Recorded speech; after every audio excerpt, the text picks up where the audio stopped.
За бүгдэнд нь шинэ оны мэндийг хүргэе. 2021 оныхоо эхний дугаараар бид нар network маркетингийн бизнес эрхлэгч тэр дундаа Америк компани очир эрдэнэ удирдагч үндэслэгч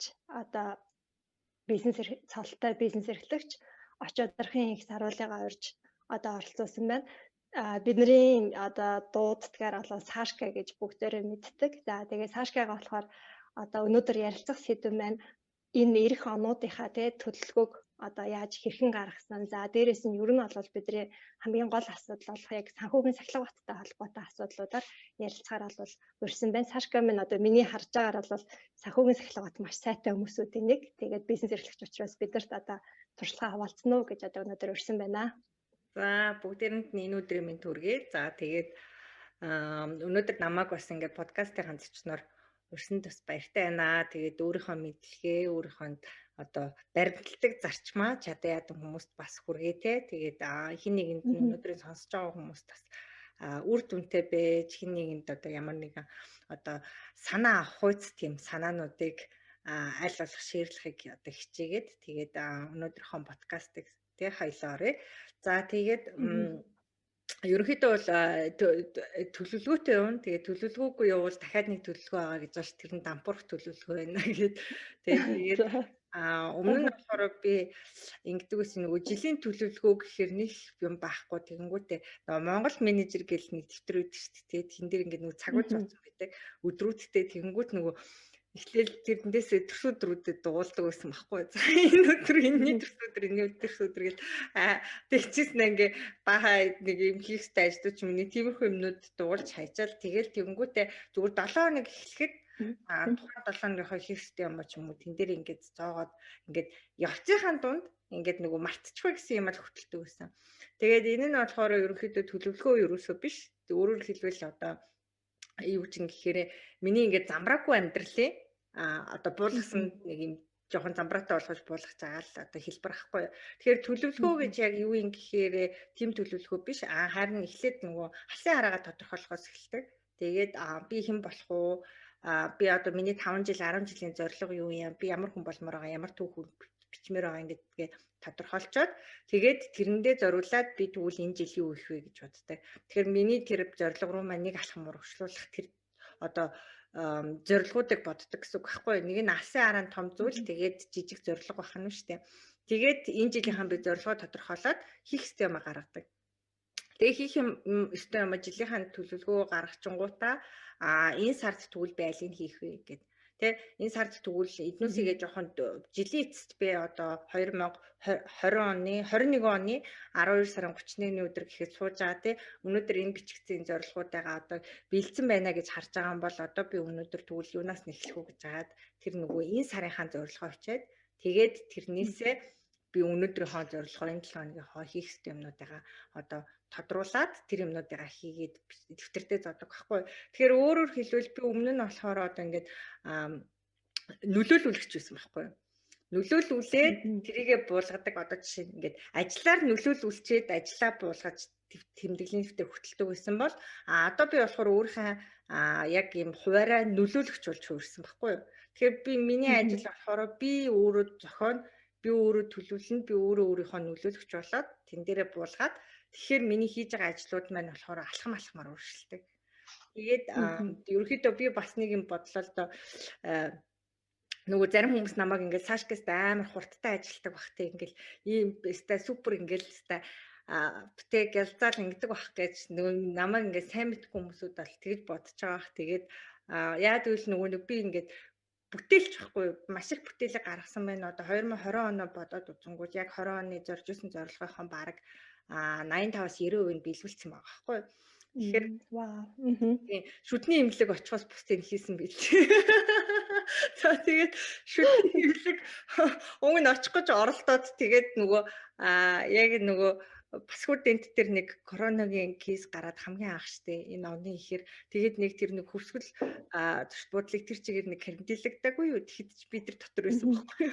Тэгээ айгаад дахиад шүдний имлэг очихгүй. За бусдыг нь бол бүгдийг нь хийсэн байна. Тэгээд тэгэнгүүт ингээд зөндөө олон бүтээлүүдээ хийсэн яг зуршимнуудыг хийж чаддаг болохоор хүмүүс намайг одоо ингээд жишээ нь айгу хурдтай гэж боддог. Гэтэл яг хэсэм дээр болохоор би амар удаан хүн байхгүй юу. Би бүр ингээ гэрээсээ гарах гэж бүр хитэн цаг болдог гэж бодчихно.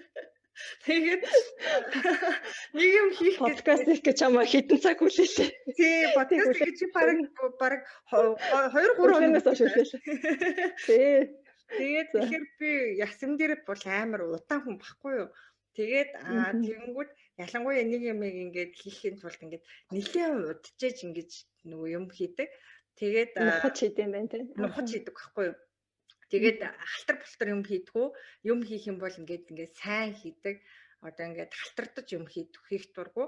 Тэгээ юм хийвэл сэтгэлдээ нийцсэн юмнуудыг хийх дуртай. Тэгэнгүүт нөгөөдхөө ухаад одоо жишээ нь манай нөхөр бол ингээд би нэг мэтгэд шкаф онгоолгоод хамаг юм буулгацсан байх юм бол манай нөхөр за одоо Сашка ингээд 7 хоног өмнөөс энэ гэж байгаа байхгүй.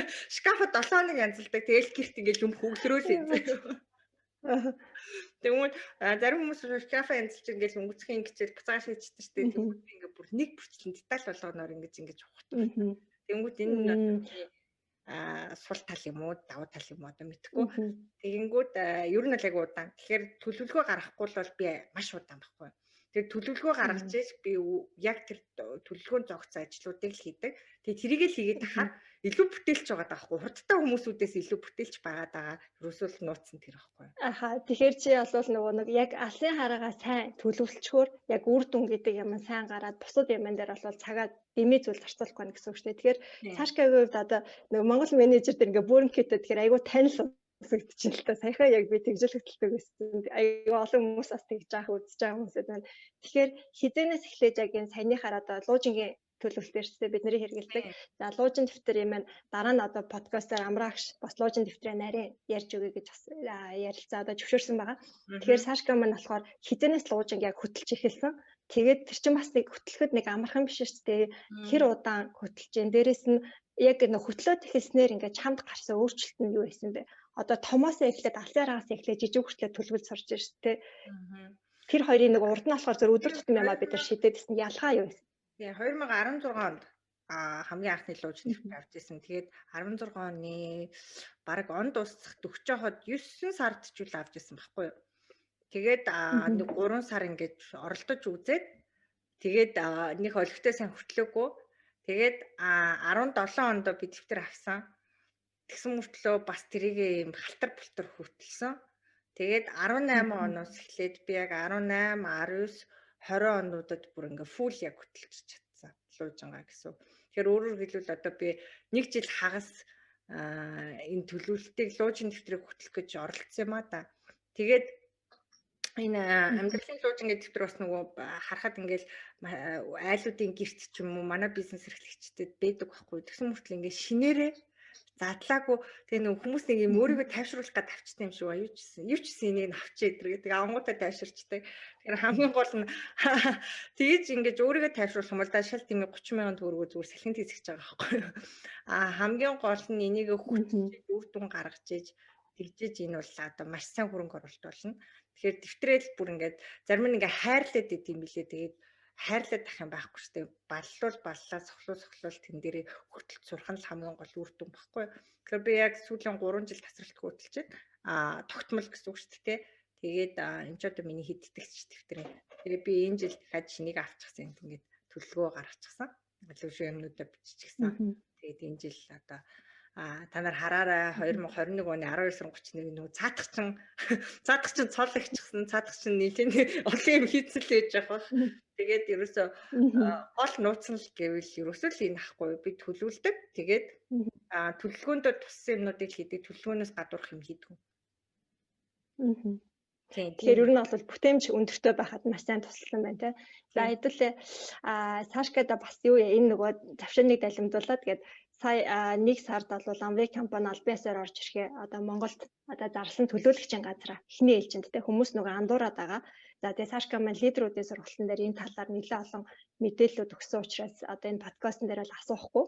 За тэгэхээр энэ нөгөө нэг төлөөлөгчийн газар орж ирэхэд тэгээд эн чинь нөгөө үе шаттайгаар бас нэлээд хугацаа шаардлагатаар одоо центр дээр орж ирнэ. Нэлээд бас нэлээд хугацаа шаардна те. Тэгэхээр энэ дээр бол Сашкагийн маань одоо оруулсан хувь нэмэр одоо маш их байгаа. Тэгээд нийт Amway одоо бизнес эрхэлдэг хүмүүсүүд юмнаас бас талархал илэрхийлье. За Одоо баярлалаа. тэгэхээр энэ талаар бол өнөөдөр асуухгүй хүмүүсээ сонирхоод байж магадгүй. Яагаад асуусангүй гэдэг магадгүй. Тэгэхээр тэрийг мэдээллийг олвол та цалтай PT цалтай спонсорудаас аваарай. Сашка минь хэдэн өдөр маш олон одоо мэдээллүүдийг олон цагийн мэдээллүүдийг өгсөн байгаа. За тэгэхээр санхүү Сашка ингээд жилийн төлөвлөгөө за ингээд луужин дээр гаргах юм байна. Тэгээд чинь луужин дээр чи үр дүнгээ хэмжих боломжтой байдаг учраас шууд 85% тагээд дүгнээд ол явчихсан юм байна. Энэ аягүй даваа санагдаж байна. Бас энэ жилээс би бол сурах гэж хичээж байна. За тэгээд одоо яг өнөөдөр энэ гол сэдв буюу яг бидний нэг санхүүтэй холбоотой асуудал те. Сашка ер нь үрхийн санхугаа яаж хэрхэн зохицуулдаг вэ? Ямар арга барилаар? Одоо нэг иймэрхүү байдлаар би зохицуулт ингээд одоо үрхээр эзэгтэй болгон те нэг өөр арга барилтай. Би болохоор нөө дундын данстай. Аха. Тэгэхээр хүмүүсүүд нөгөө эхнэр нөхөр хоёр тустай данстай байдаг шүү дээ. Тэгэхээр манайх болохоор дундын данстай. Тэгээ хоёр тийм. Аха.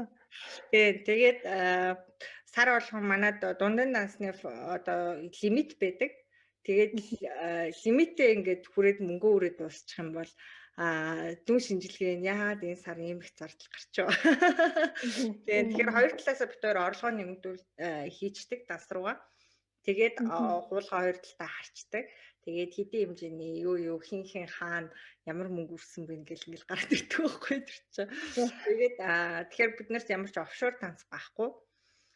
Ямар нэгэн нууц данс байхгүй. Тэгээд яг л байгаа данс байна. Одоо гэр бүлийн данс байна тэр гэсэн. Тэгээд би гэр бүлийнхэн данснаас болохоор хувьдаа хэрэгэлдэг. Өөрөөр хэлбэл би өнөөдөр одоо чинь кофе уулаа гэж одоо кофе шоп ороод кофе авлаа гэж бодоход миний гэр бүлийн таснаас гарахгүй байхгүй. Яагаад гэвэл тэр чинь гэр бүлийн зарцуулалт биш миний хувийн зарцуулалт байхгүй. Тэгэхээр Сашкагийн хувийн данс гэдэг дахиад нэг данс байдаг. Тэр нь болохоор би өөрөө ганцаараа хоол идэхтэй ганцаараа кофе уухтаа зарцуулдаг миний данс гэсэн үг. Тэнгүүд тэр нь болохоор дахиад нэг данс байх нь шүү дээ. Тэгэхээр би нөгөө маш олон данстай. Тэгээд одоо манай зарим нэгэн бизнес эрхлэгчтэй миний данс руу мөнгө хийжсэн хүмүүсүүд байгаа бол мэдж байгаа. Тэгээд маш олон данстай. Тэгээд хүмүүсүүд ингээд данснуудын солиод ингээд одоо жишээ нь ихэнх хүмүүсүүдийн ерөөсөө санхүүгээ хөтөлж чадахгүй байгаа асуудал юу юм гэхээр ганцхан данстай байдаг. Тэгээд тэрэндээ ингээ хамаг юм ингээд шингээсэн болохоор хэрвээ дансууд руу хуваагаад өгчих юм бол амар юм нь юу гэдэг гэхээр одоо жишээ нь манайх бэлгэний данс таахгүй юу. Тэнгүүд бэлгийг зөвхөн бэлгэний данснаас гаргадаг. Хэрвээ бэлгэний дансанд мөнгө авахгүй байгаа бол хитрхийх бэлэг тараасан байна л гэсэн үг. Тэгэхээр бэлгэний дансанд хэрвээ мөнгө авах юм бол хүнд сайн бэлэг өгөхгүй байгаа юм байна гэсэн үг байхгүй. Тэгэхээр бэлгэний дансанд бэлгэний мөнгө байна. Бэлгэний орлого тийш орно. Одоо жишээ нь хувийн хэрэглээний данс, гэр бүлийн данс, дахиад хүүхдийн сургалтын төлбөрийн данс, тэгээ хөрөнгө оруулалтын данс, тэгээд орлого болгоноор тусдаа данстай. Тэгэнгүүт эн чинь ингээд нөгөө хоорондоо юмнууд нь холдохгүй. Тэгээд би ойролцоогоор ерөнхийдөө бол нэг 80 орчим данстай.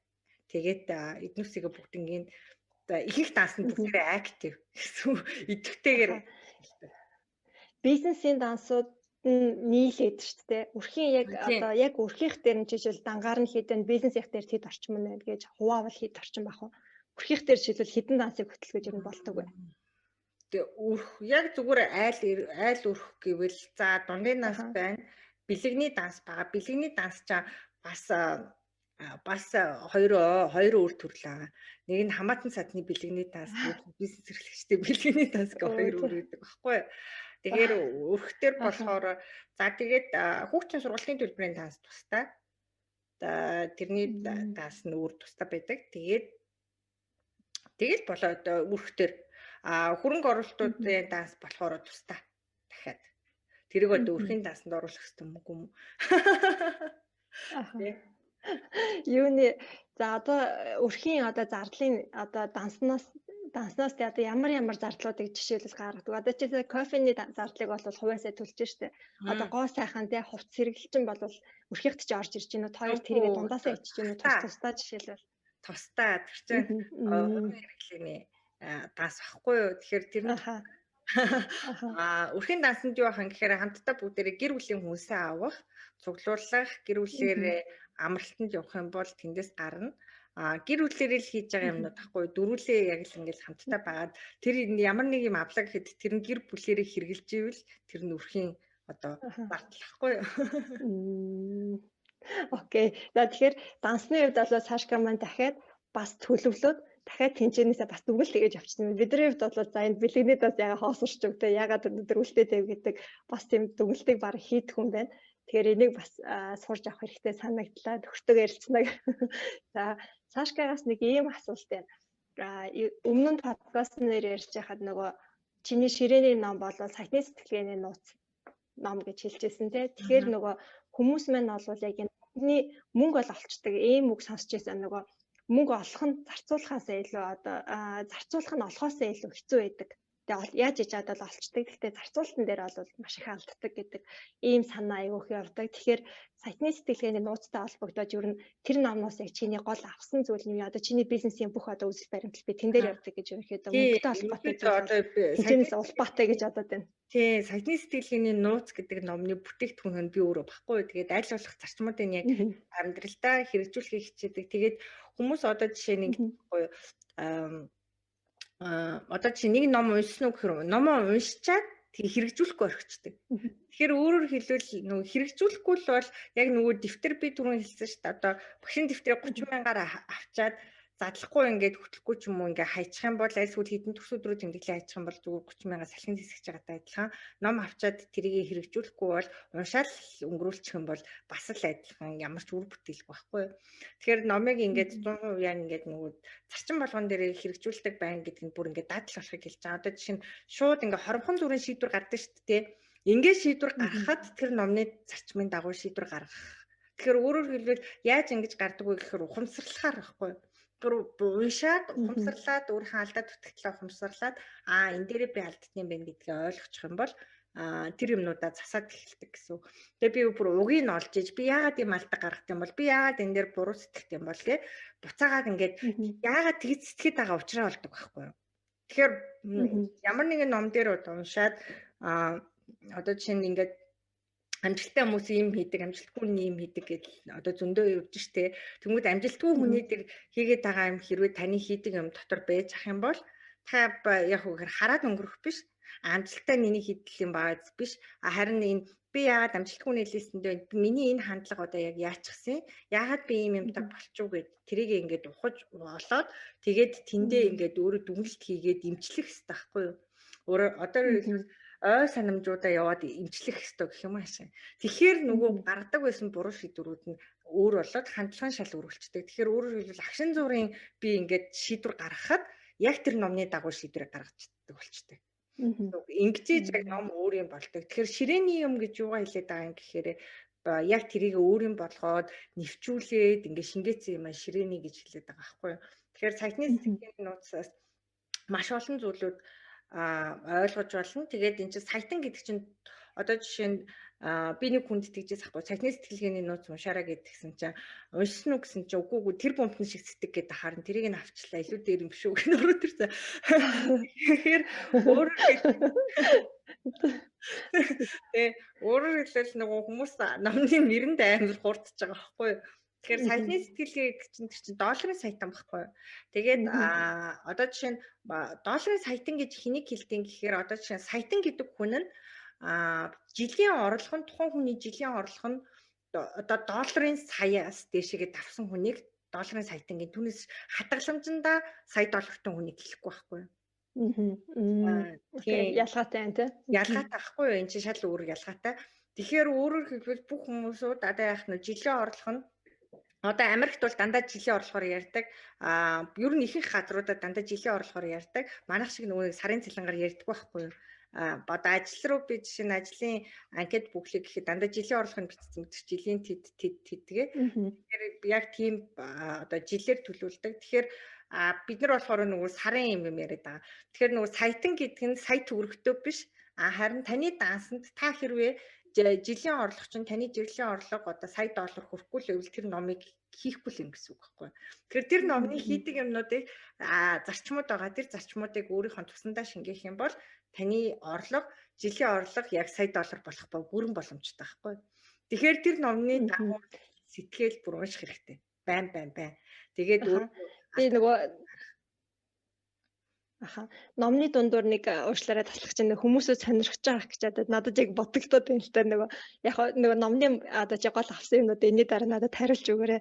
Тэр юу вэ гэхээр ер нь яг очир эрдэнэ үндэслэгч энэ цолтой бизнес эрхлэгчид тэ очир эрдэнэ одоо Diamond энэ цолтой бизнес эрхлэгчдийн жилийн дундаж орлого ер нь хэд байдаг вэ? Одоо багцаагаар штэ тэрнээс тэдний оронд дэлхийн жишг ч юм уу тэ. Тий, ер нь бол Diamond бизнес эрхлэгчид болохоор ойролцоогоор яг Amway одоо дундаж тийм юу гэдэг байхгүй бүр статистик байдаг. Тэн дээр болохоор дундаж Diamond-ууд болохоор 300-аас 400 сая чөлөө байдیں۔ Жилийн орлого нь 300-аас 400 сая төгрөгийн жилийн орлоготой гэсэн. Би болохоор нөгөө нэг нэгдүгürt одоо нөгөө очир эрдэнэс дээшээгээ дахиад 3 ахисан цолтой. Тэгээд дээрэс нь нөгөө нэг дундаж статистикээс илүү өндөр орлоготой. Тэгэхээр дундаж статистик болохоор хүн болгоны нөгөө бизнесийн бүтцээс шалтгаалаад орлого яг тэд гэсэн юм байхгүй. Тэгэхээр бизнесийн бүтцээс шалтгаалаад өөр байдаг. Тийм. Окей. Энийг нөгөө яагаад асуусан бэ гэхээр айгүй олон хүмүүс бид нар ингээд одоо Amway бизнесээр яваад тий одоо цааш команд 4 дахь жилдээ одоо 5 дахь жил рүү орох гэж байна шүү тий. Тэгэнгүүт л одоо тим орлоготой гэж харахаар хүмүүс айгүй хитгэдэггүй билээ би тэгээд анх орж байхдаа сандаг байхгүй. За тэр Сашка гэдэг чинь монгол хүмүүс юм уу жинхэнэ хүн юм уу ч гэж ах шигтэй ингээд нөгөө яг тэр цалингаа авд юм уу гэд тэгээд анх би яг одоо Сашкад уулзж ирсэн санаж байна. Тэгэхэд яг тухайд бас өөрөө яг би тийм бодолтой байсан. Тэгээд яг Сашкагаас жилийн орлогыг асуухад яг одоо хүний би бол нэг хувийн юм чинь бол хэлэхгүй. Тэгвэл тэн дээр болохоор нөгөө яг Америк руу 60 жилийн чи виз мэдүүлэхэд Amway компаниас жилийн орлогын яг тэдэн төгрөгийн урамшуул авсан байна гэдгийг яг нэгдсэн байдлаар бол явуулсан байсан. Тэр мэн бол яг саяны хэлсэн тоотой бол дүүсэн. Тэгэхээр одоо тэр бол компаниас цаанаас надад Америк элчинд гаргаж өгч байгаа материал гэдэг бол хариуцлагатай тийм тоо байдаг. Бид нар бол тэр тоо баримтыг одоо худлаа бол ярьдаггүй гэдгийг бол итгэж үнэмш. Яагаад тэгэхээр угсаал энэ чи бид нар бизнес хийж байгаа бизнес эрхлэгчид ашиг олдог. Яг тэр ашигын хэмжээгээр одоо явдаг шүү. Мэдээж нөгөө хугацаа тэгээ бизнесийн өргөн тэгээ хэр өөрчлөлттэй хил тэлэлтэй явсан бэ гэдгийг шалтгаалаад бол орлогууд нь бол өөр байдаг байгаа. За энээсээ гараад юу вэ? Цааш гээд нөгөө яг сайтны сэтгэлгээр үргээд орё. Яг энэ номноос ер нь яг чи ямар зарчмуудыг баримталдаг вэ? Яг одоо мөнгө одоо санхүүгийн үед шүү дээ. Би ер нь номны бүх зарчмыг баримтлахыг хичээдэг байхгүй бүгднийг надад хэрэгжүүлдэг гэсэн үг. Ер нь бол яг сайтны сэтгэлгээний нууцаа 100% хэрэгжүүлдэг.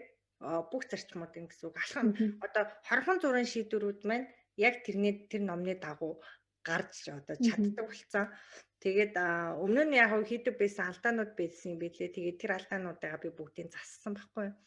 Тэгээд засны үндсэн дээр одоо яг бол яг сайтны шиг сэтгэдэг болсон байна. Тэгээд за баяр хүргэе. Тэгэхээр энэ ном дээр зөндөө олон одоо номыг бүтэн тэр чинь зузаан ном байгаа тий.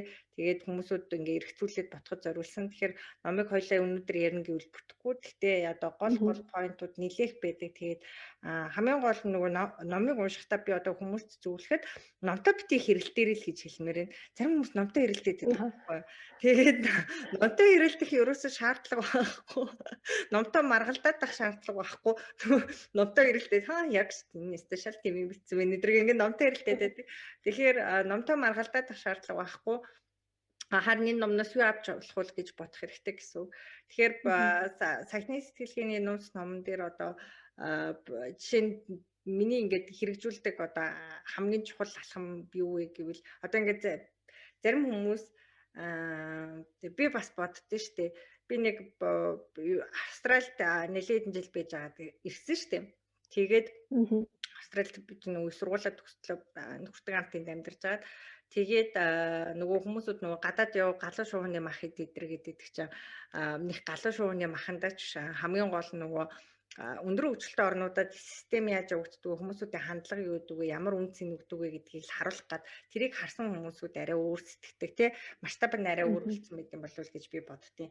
Тэгээд тэрэндээ л байдаг бах. Тэгэл нөгөө хамгийн үнцэнтэй зүйл ч одоо аялах юм бол сайн нүд нээн гэл тэгээд байгаа шүү дээ. Нэг аялаад ингээд нүд нэгдэдэг дагаад ч зүгээр юм өөр үнцгүүдийг хардаг тий ганц өнгөөр хардаггүй бах. Дахиад арай жоохон масштаб нь сэтгэлгээний масштаб нь томордсон болов уу гэд тэгээд миний үндсэн дээр болохоор би одоо жишээ нь ингээд Австрали руу явахаас өмнө амар гангаа охин байсан байхгүй.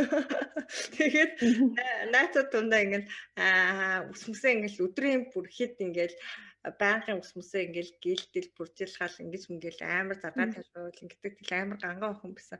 Тэгээд нөгөө Австралиас ирээд манай найз охтод уулзсан чи бүр нөгөө Австралиас ирсэн гэхээр за Сашка ирсэн ч бүр л гангамлцсан байгаа гэсэн чинь нөгөө хүн бүр ингээд нөгөө манайхан бүр ингээд цочирдоод хүүе чи яатсан би ямар сонирн болцсон бэ гэ. Тэгэхээр өөрөөр хэлбэл нөгөө юу илүү үнцэнтэй бэ, юунд илүү чухал юм бэ, юунд илүү цагаа зарцуулах, мөнгө зарцуулах хэрэгтэй бэ гэдгийг би яг ойлгож ирсэн гэсэн. Тэгээд яг энэ саяны сэтгэлгээний нууц намдэр гэдэг багхгүй. Жишээ нь нөгөө ядуу хүмүүсүүд болохоор ихэнхдээ ингээд дандаа ингээд нөгөө нэг юу харагдах байдалтай айгүй ач холбогдол өгдөг. Тэгэл гоё харагдах ч юм уу. Гоё юм зүөх одоо жишээ нь баян хүний хэрэглээг одоо хэрэглээтэй байж харагдахтай амар ач холбогдол өгдөг бол харин эсэргээрээ хэрвээ хүн цагтны сэтгэлгээтэй болоё гэж бодож байх юм бол тийм юмд ач холбогдолтой биш цааталтай ач холбогдол өгөх хэрэгтэй. Одоо жишээ нь би өөрөө Diamond байхдаа жишээ нь миний Diamond-ийн чинь жилийн орлого бойролцоогоор тэр үед чинь 600 сая чөл байсан. Тэгээ би 600 сая төгрөгийн жилийн орлоготой байхдаа Прус ундаг гэсэн байхгүй юу? Тэгээ Прус 30 ундаг. Тэгээд манай нөгөө бүр спонсорууд санаа зовоод хүү Сашка чи машинаас олчихоо хүмүүс харж байгаа шүү дээ. Энэ багийнхан зарж байгаа шүү дээ. Чамд жинхнээс мөнгө авт юм уу гэдээ бодож байгаа шүү дээ. Мөнгө авт юм уу яг гэж тэгээд байгаа чи бодож чи ингээд одоо гоё хүмүүс те ингээд гоё үнэтэй ресторант доор ингээд аюу гэд. Тэгэхээр өөрөөр хэлбэл надад болохоор би жишээ Прус ундахтаа нэг тийм одоо тайм машин шүү дээ тийм зардал багтай тийм үнэхээр сайн машин. Зардал багтай энэ чинь яг Улаанбаатар хотын машин байхгүй төвчрээтэй энэ үед амар юу те зардал багтаагаар одоо наашаа цаашаа явцдаг мөргөлдөж гимтсэн ч гэсэн нэг засварын мөнгө их хэмжээний мөнгө ороод авахгүй сэлбэг хэрэгслэх юм тань те. Тэгээд надад бол миний хэрэгцээг хангаалгаа байхгүй. Миний хэрэгцээ энэ поинтоос нөгөө зэг рүү явах штэ. Тэгээд гих мэтчлэн одоо жишээ нь тиймэрхүү юмнууд дээр тэгэхэд хүмүүсүүд нөгөө нэг орлогоо олоогүй байж ш тэрийгэ бүр төрүүлж үрж эхэлдэг байхгүй. Тэгэхээр тэрэндээ одоо ялгаа нь жишээ нь тэгэхээр би альвшаа орлогыг олдог байсан ч гэсэн хизээч үрдэхгүй байсан. Тэгээд буцаагаад одоо хэрэгцээтэй миний ингээ бүх хөрөнгө оруулалтууд одоо шаардлагатай юмнуудад хөрөнгө оруулаад тэгээд цаана мөнгө үлдчих юм бол би нэг тансаглалт зориулж болох байхгүй. Тэгэхээр одооноос л би ингээд жоохон тансаглаад байдаг болчихоо да. Бусдаар нэг тий бусдаар бол чийлэр sorry цаашгаа ингээд энэ нөгөө нэг гараа инкэрээ нэг микний дуун жоохон орж гараад тийш нөгөө юугаа хаагаад энэ тий нэг тим явах шүү гэж sorry за гараа амиж ярьдаг. Эсвэл чи микгүй талынхаа гараа хөдлөгч гэдэг. Сашкагийн юг сахины сэтгэлнээс яг нөгөө яг мөнгө зарцуулалттай холбоотой ер нь бол чи нэг дээр ярьжсэн нэг эхлээд юмыг одоо юм авахтаа чи ингээ боддог гэж ярьжсэн. Өөрийнхөө аргыг яриадсэн шүү дээ. Тэр аргаа хэлж өгөөч. Тийм. Тэгэнгүүт ийм байхгүй нөгөө нэг юм авахаас өмнө айгуух боддог. Энэ одоо хамгийн зөв сонголт мөн үү? Энэ зах зээл дээрх одоо хамгийн те би энэ мөнгөөр жишээ нь энэ яг миний мэрэгжилтэй холбоотой байхгүй. Би за нөгөө Австралид хөрөнгө оруулагч мэрэгчлээс сурахдаа мэрэгжлийн нэг ийм хэдийн юмнууд л аягүй сайн суусан юм билээ. Тэгээд тэр нь яг энэ саяны сэтгэлийн нууц дээр бичсэн байсан. Тэгээд би за гайгүй сурцсан юм гэж бодсон. Тэрний юу юм гэхээр нэгдүгürt биш үү те амархан мөнгө гэж хаач байхгүй. Одоо жишээ нь хүмүүсүүд ингээ forex trader руу айгүйх орж байгаа харагдаж байна л та. Тэгэл залуучуудын дунд forex гэлтэй тэр нэг юм одоо боломж юм шиг юм яриад байдаг. Гэтэл би одоо жишээ нь forex-ийг өөрийнх нь одоо тэр мэрэгчлэлт нь ахгүй юу? Их сургуультанд сураад тэр мэрэгчлэр нь төгсөөд яг явсан. Тэгэнгүүт forex дээр одоо жишээ нь тийм их хэмжээний боломж байна уу гэвэл үгүй тэр боломжийнхаа хэрээр эрсдэл гэдэг байхгүй. Эрсдлийг хээж хийн гэж ярьдаг одоо хаадаг байхгүй юу даатгал хийж гин гэсэн үг. Тэгээ хаахад адилхан хэмжээний боломжийнхаа адилхан хэмжээний зардал гарч идэг байхгүй. Тэгэхээр өөрөөр хэлбэл хөрөнгөний зах зээл дээр ч гэсэн тийм бэлэн мөнгө гэж хаач байхгүй. Тэгээд хүмүүсүүдийн ерөөсө гол одоо сэтгэлгээний ялгаа хаана гардаг вэ гэхээр хүн болгоныг юм амархан мөнгөийг л хүлээгээд идэг. Тэгэл энэ л яг асуудал байгаа байхгүй. хөдөлмөрлөггүйгээр мөнгө олох ч юм уу тий. Тэгээд манайхаа би бас ингээ монголчуудыг бас гайхаад идэв. Гадаад оронд очихоор учиргүй ажилласан болчиод Монголд болохоор амар залах уу. Тэгээд ажиллуулж чадахгүй байгаа юм болов энэ хүмүүсүүдийг гэж боддоо шүү дээ. Тэгээд гадаадд очихоор системийг ажилуулад идэм болов гэд. Тэгээд тэгэхээр яг нөгөө нэг тэр форекс дээр ч гэсэн тийм боломж гэж юуч байхгүй. Одоо жишээ нь биткойн гээл тэгж чинь тэгэнгүүт биткойн одоо авсан байсан бол тэд болчихгүй байсан байна гээл те. Тэгэнгүүт тэр хэмжээний дахиад эрсдэл цаана нь явж л энэ бүр ингээд үнцэнгүй болох ч эрсдлүүд зөндөө байгаа байхгүй. Тэгэхээр бүх юм альва одоо олгож байгаа боломжийн хэмжээтэй адилхан тэр хэмжээний эрсдэл явж идэг гэдгийг айгуу сайн анхаарах хэрэгтэй. Тэгээд энэ бол одоо яг миний мэргэжил байхгүй. Ямар нэгэн хэмжээний боломжийн мөнгөний араас би их хөөцөлдөх юм бол буцаагаад тэр хэмжээний эрсдэл айгуу учирдаг гэдгийг би мэддэг учраас одоо нөгөө нэг би бол ингээд нөгөө нэг юм эрсдлийг тооцоолагч хүн байхгүй юу? Эрсдлийг тооцоолдог. Тэгээ боломжийг ч гэсэн тооцоолоод тэр эрсдэлтэй харьцуулахад боломжийн үнцэнтэй хайхан бол авдаг. Тэгээ би энийг яг одоо дэлгүүрт яг адилхан зарчмыг хэрэглэдэг байхгүй. Дэлгүүр ороод би будаа авсан ч гэсэн боддог байхгүй. Энэ будаа энэ өөрт ирэх энэ олон будаануудаас хамгийн зөв сонголт мөн үү биш үү? Би энэ мөнгөө энэ будааг авснараа зөв хөрөнгө оруулалт хийж гинүү. Яг энэ мөнгөөр яг энэ будаач гэсэн авч болно шүү дээ. Тэгэхэд энэ хоёр будааны аль нь илүү чанартай вэ гэд би яг энэ зарчмыг хэрэгжүүлдэг. Тэгээд миний одоо хамгийн хийх дуртай юм гэвэл одоо олон юмнаас юм сонголт хийж хамгийн зөв сонголтуудыг гаргах ч юм уу. Тийм юм хоббитой энэ миний мэрэгжлийн онцлог гэх юм уу та.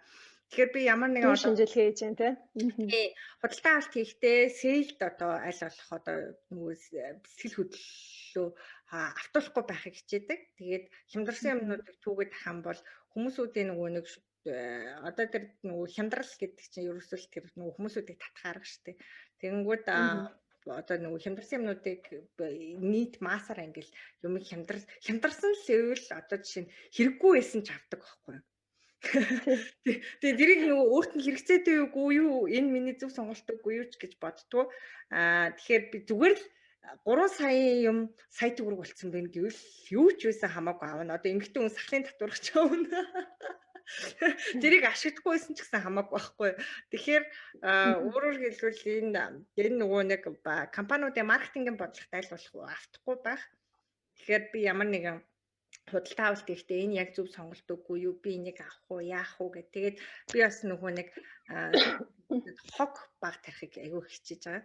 Тэгээд аль болох хог тарих байхыг хичээгээд элдв балаа, дэмий балаа юм авч тэгээд дараа нь тэр нь дэлхийд дээр хог болж хаягдаад тэгээд тийм хийхгүй байхыг хичээж байгаа. Тэгээд өөр одоо энэ чинь энэ дэлхий чинь ингээл ганцхан шүү дээ. Тийм чинь тэгээд энэ дэлхийд нэг айтахан шиг хог тарихгүй хүн шиг нэг хэдэн жил амьдарч байгаа тийм явах гэдэг байхгүй. Тэгээд нэг хүнээс амар хасах хог гарч байгаа шүү дээ. Тэгэхээр хогоо аль болох багтаа хичээдэг. Тэгэл одоо жишээ нь өндгөн дээр гэхэд ингээл амар хог гардаг шүү дээ. Өндгөний гадна талын пакэж тэгээд тийм пакэж амар хэрэгцээгүй. Нэг бодлын бидний нөгөө социализм үеийн юмнууд бас надад айгүй дурсагддаг. Тэгээд дээр үед гэрт нэг юм нэг тийм төмөрчлөө нэг юм кейс өгсөн үнэ сав тий нэг хунцар сав байдаг. Хунцар сав тий. Тэгээд тэр хунцар саваа авч яваад дэлгүүрт ороод өндгөө хийгээд аваа яваад ирдэг байсан. Тэгээд тэр нэр надад ингээд айгүй өгүүлэгддэг байхгүй. Тэр ингээд зөв сонголт байсан юм санагдаа. Тэгээд төмс ногоо хүртэл нэг юм сэтгэлийн дотор хийгээ барай явдаг байсан те гялгарууд байдаг байсан. Тэр буйуд хамгийн одоо хог хаягдл багтаа байсан юм шиг. Тэнгүүд одоо бид нар ингээд амар залхуу болоод те тэгэл хогоо бүр илүү хог хаяал тэгэл амар олон пэкчүүдтэй тэгэл юмыг ингээд бүр их ингээл савлаал нэг юм одоо жишээ нь ингээл энд одоо чи манай хүүхдийн шинэ жилийн бэлгнээс үлдсэн юм байл тэ энд манай хажууд тэгээд энийг ингээд зүгээр л нэг юм дотор хийж болохгүй яагаад ингээд нэг нэгээр нь ингээд гялгаруултанд хийцэн чинь би юу ойлгохгүй байхгүй тэгээд нэг нэгээр нь гялгаруултанд хийчээд дахиад эднүсийг нийлүүлээд нэг хийцэн ч шиг амар хог тарьдаг. Тэгээд энийгээ багасгах хичээдэг байсан. Дашрам дурдахад гэдэг.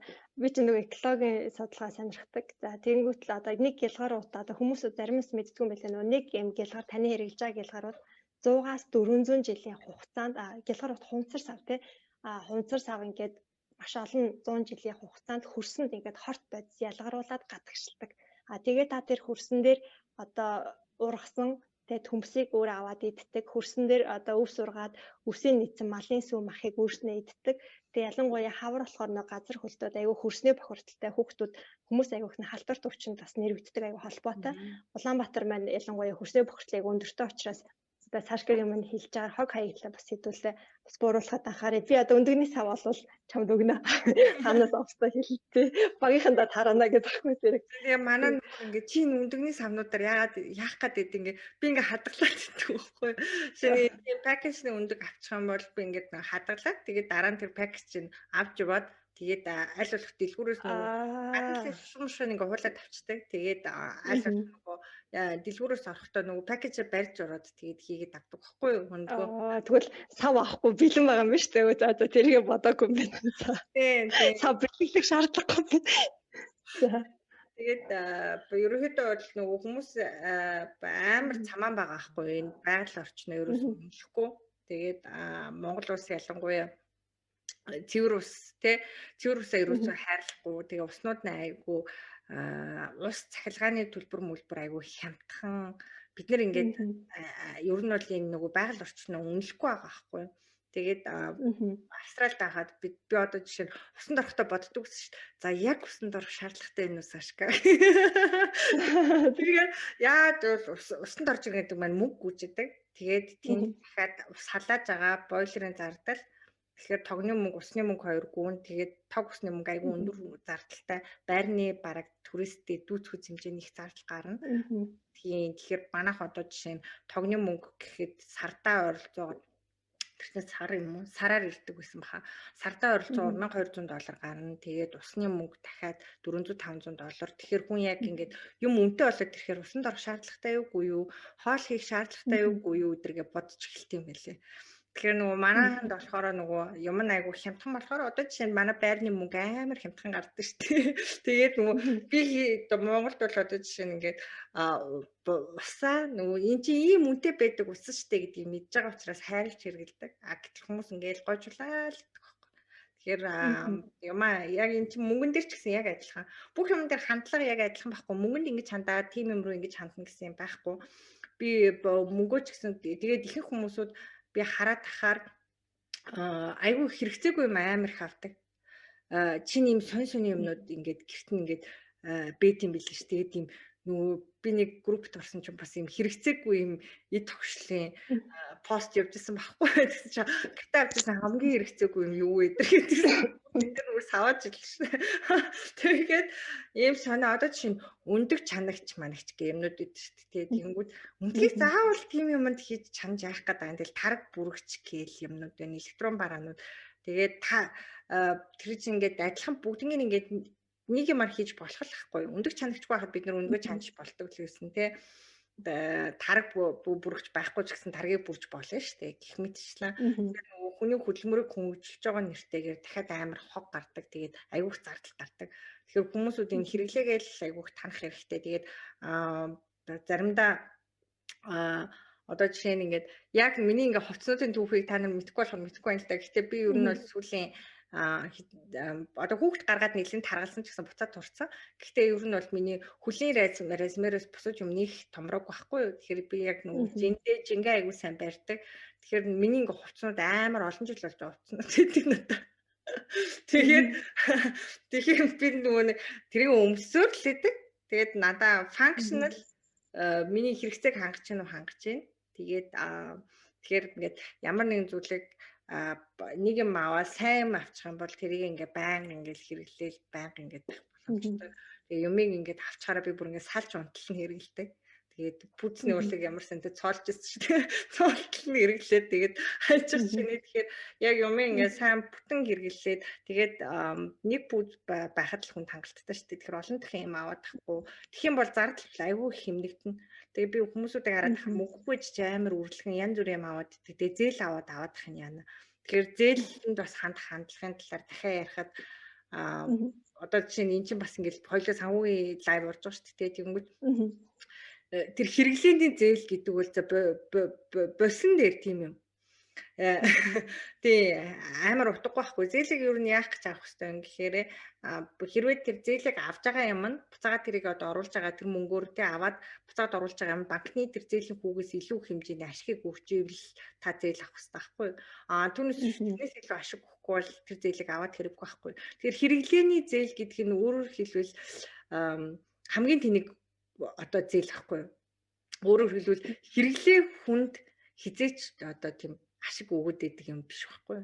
Тэгэхээр янз бүрийн ингээл хөргөгч лизингээр, телевизэр лизингээр аваад тийм мөнгө чи өрөхгүй бол авах болчих л доо ашиг. Тийм биз. Заавчгүй зээл аваад за тэрийг авч яг яах гээд байгаа юм бэ? За яг нөгөө энэ дээр байран дээр жишээлбэл зээл авсан кейсүүд байдаг л та. Одоо жишээлбэл сая 200-аар байр түрээслээд амьдарч исэн бол одоо 8% зээлд ч юм уу хамрагдаад 1.1-тэй ч юм уу зээлд хамрагдаад тэр нь сая 200-аас доошоогоо бага зардалтай ч юм уу те эсвэл одоо сая 200 байлаа гэхэд эргээд тэр үндсэн хөрөнгийг өөрөө эзэмшнэ гэдэг ч юм уу те иймэрхүү тохиолдолд бол бас оновчтой зээлүүд бас байдаг те эсвэл яг нөгөө бизнесийн хөрөнгө оруулалтын зээлүүд бол бас оновчтой ах шиг тийм. Яг одоо ийм л дээ. 8% гэхэд бол одоо жишээ нь Монгол улсын хадгаламжийн хөв байгаа шүү дээ. Тэгэнгүүт одоо жишээ нь 10.5 та харагдчихээн. Тэгэнгүүт 10.5 болцсон тий. Өнгөрсөн жил 13.5 та байсан шүү дээ. Тэгэнгүүт хэрвээ хадгаламжийн хөв ийм өндөр байгаа тохиолдолд өөрөөр хэлбэл юу вэ гэхээр энэ одоо хүмүүс бизнес хийх айгуух хөрөнгө оруулалтууд багасна гэсэн үг байхгүй юу? Жижиг бизнес эрхлэж байгаа хүмүүсүүд хөрөнгө оруулалт авах магадлал багтай. Тэгээд шинэ бизнесүүд төрөх зах зээл дээр төрөх магадлал айгүй багтай. Яагаад гэвэл хүмүүсүүд шууд юу гэж бодох вэ? Мөнгө хадгалсан дээр гэж бодож байгаа байхгүй юу? Тэр нөгөө тэр ашигтай байх ч мөнгөө ч мэддэхгүй газар руу хөрөнгө оруулаад тэгээд нөгөөх ашигтай болохгүй хөдөлмөрлөд идэг гэтэл нөгөө оруулсан хөрөнгө нь хадгаламжийн хүүгч өгч чадхааргүй хэмжээний байх юм бол хүмүүс зүгээр тайван мөнгө хадгалаад мөнгөтэй байхаа бодно шүү дээ орлого аваад байж хахыг. Тэгэхээр Монголд нөгөө иймэрхүү юмнууд аягүйх байдаг. Гэтэл би бол одоо жишээ нь хадгаламжийн хүү буурж байгааг маш сайн дэмждэг. Ингэжээж угнаас эдийн засаг хөгжих байхгүй. Тэгэхээр хадгаламжийн хүү буурж иж хүмүүс мөнгө банкнд хадгалахаа болоод ямар нэг юмнууд руу хөрөнгө оруулж эхэлнэ. Тэгэхээр тэгхгүй л бол тэр мөнгө нь үн цэнэг болоод байна шүү дээ. Тийм учраас ямар нэгэн зүйл рүү хөрөнгө оруулалт хийх гээд хөрөнгө оруулалтуудыг илүү хайж эхэлнэ гэсэн үг байхгүй. Тэгээд тэгэхээр би бол энийг одоо 100% одоо дэмжиж байгаа. Тэгэхээр иймэрхүү байдлаар гэтэл одоо хадгаламжийн хүү 13 та байхад 13 14 та байхад 8% зээл гарч ирсэн шүү дээ. Тэгэхээр энэ өөрөө юу хэлээд байна вэ гэхээр эдийн засгийн цорхоо авахгүй юу. Тэгэхээр 8% нөгөө хүн болгоо ингээл очрлол ингээл алцаал авах гэдсэн эдийн засгийн цорхоо. Тэгээд яагаад гэвэл одоо зээлийн хүн 8%, хадгаламжийн хүн 12% гэдэг чинь ийм бэж болох байхгүй. Зээлийн хүн 8% гэвэл хадгаламжийн хүн 6%. Тэрнээс дандаа доогоор байх хэрэгтэй байхгүй. Тэгэхээр нөгөө ийм эдийн засгийн цорхоо байна гэдэг нь энэ бол боломж. Тэгэхээр 8% хүүг бол би бол одоо тэ 2 гараа өргөө дэмжинэ. Дахиад юу гарч ирж байна вэ гэхээр хүмүүсүүд 8% зээлээр одоо байр аваад тэрийгэ түрээслээд тэр зээлээ төлж явах жишээ нэ тэгвэл болж जैन тий окей түрээслүүлж болж байгаа байхгүй. Иймэрхүү байдлаар одоо би бол үйл хөдлөлийн зах зээлийг иймэрхүү байдлаар эрэлт айгүй хүүссэн гэж боддог. 8% зээлтэй холбоотойгоор жижиг эрэлтүүд айгүй хүүсээд тэгээд нөгөө нэг хүмүүсүүд тэрийг ингэж яаж ах тий тэгэнгүүт буцаад эсэргээр болохоор зарим хүмүүс 1.8% хүүтэй сарын 1.8% хүүтэй үйл хөдлөлийн зээл авсан гэдэг байхгүй.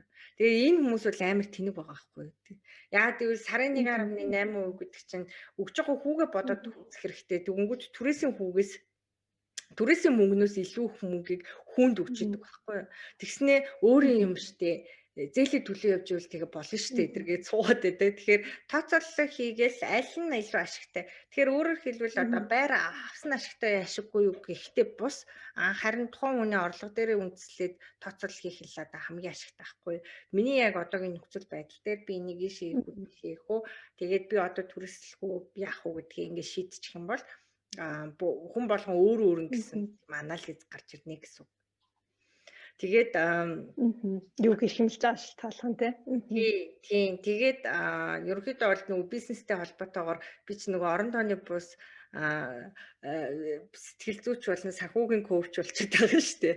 Тэгэл янз бүрийн нэг хүмүүсүүдтэй би бүр гайхдаг одоо чинь энэ бизнесийг эрхлээд жилийн 60 сая 70 сая 80 сая орлоготой болчиход байгаа мөртлөө хүмүүсүүд өрнөөсөө гарахгүй болохоор би гайхаад яагаад өрнөөсөө гарддаг юм бол юм л асуухаар өрнөдөгцөн ингээл бүр байнгын өртөө тэгээ хэдэн жил болж иж өрнөөсөө гарахгүй тэгээ би бүр ингээ гайхаад энэ хүмүүсүүд яагаад ийм их өртөө байд юм бол гэдэгтээ нэгдүгürt ингээ гайхсан байхгүй тэгээд ер нь бол одоо баг бизнес эрхлэгч дундаа судалгаа хийгээд авах маш яг нөгөө мэрэгжлийн хобби болохоор тэгээд ингээ хараад тахад манай бизнес эрхлэгчдэд ч одоо л Монголын яг л ингээл typical те гэр бүлүүд яг л ингийн байдаг хүмүүс шүү дээ.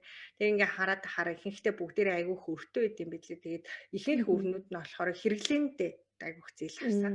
Хэрэглээний зээлүүд айгүйх байдаг. Тэгээ хэрэглээнийхаа зээлнээс бол санхүүгийн нэг буруу шийдвэр гаргаад тэнгуүтээ нөгөөдхөө төлж чадахгүй болонгуудаа дахиж хүүтэй зээлээд тэгсээр агаад ингээд өрөнд орцсон ч юм уу те. Тиймэрхүү юмнууд айгүйх байдаг. Тэгээд өрнөөс өртөө хүүгийн төлөхгүй дахиад хүүд аваад тэгэхээр чин бүр өрнөөс өрнөө оронд болно.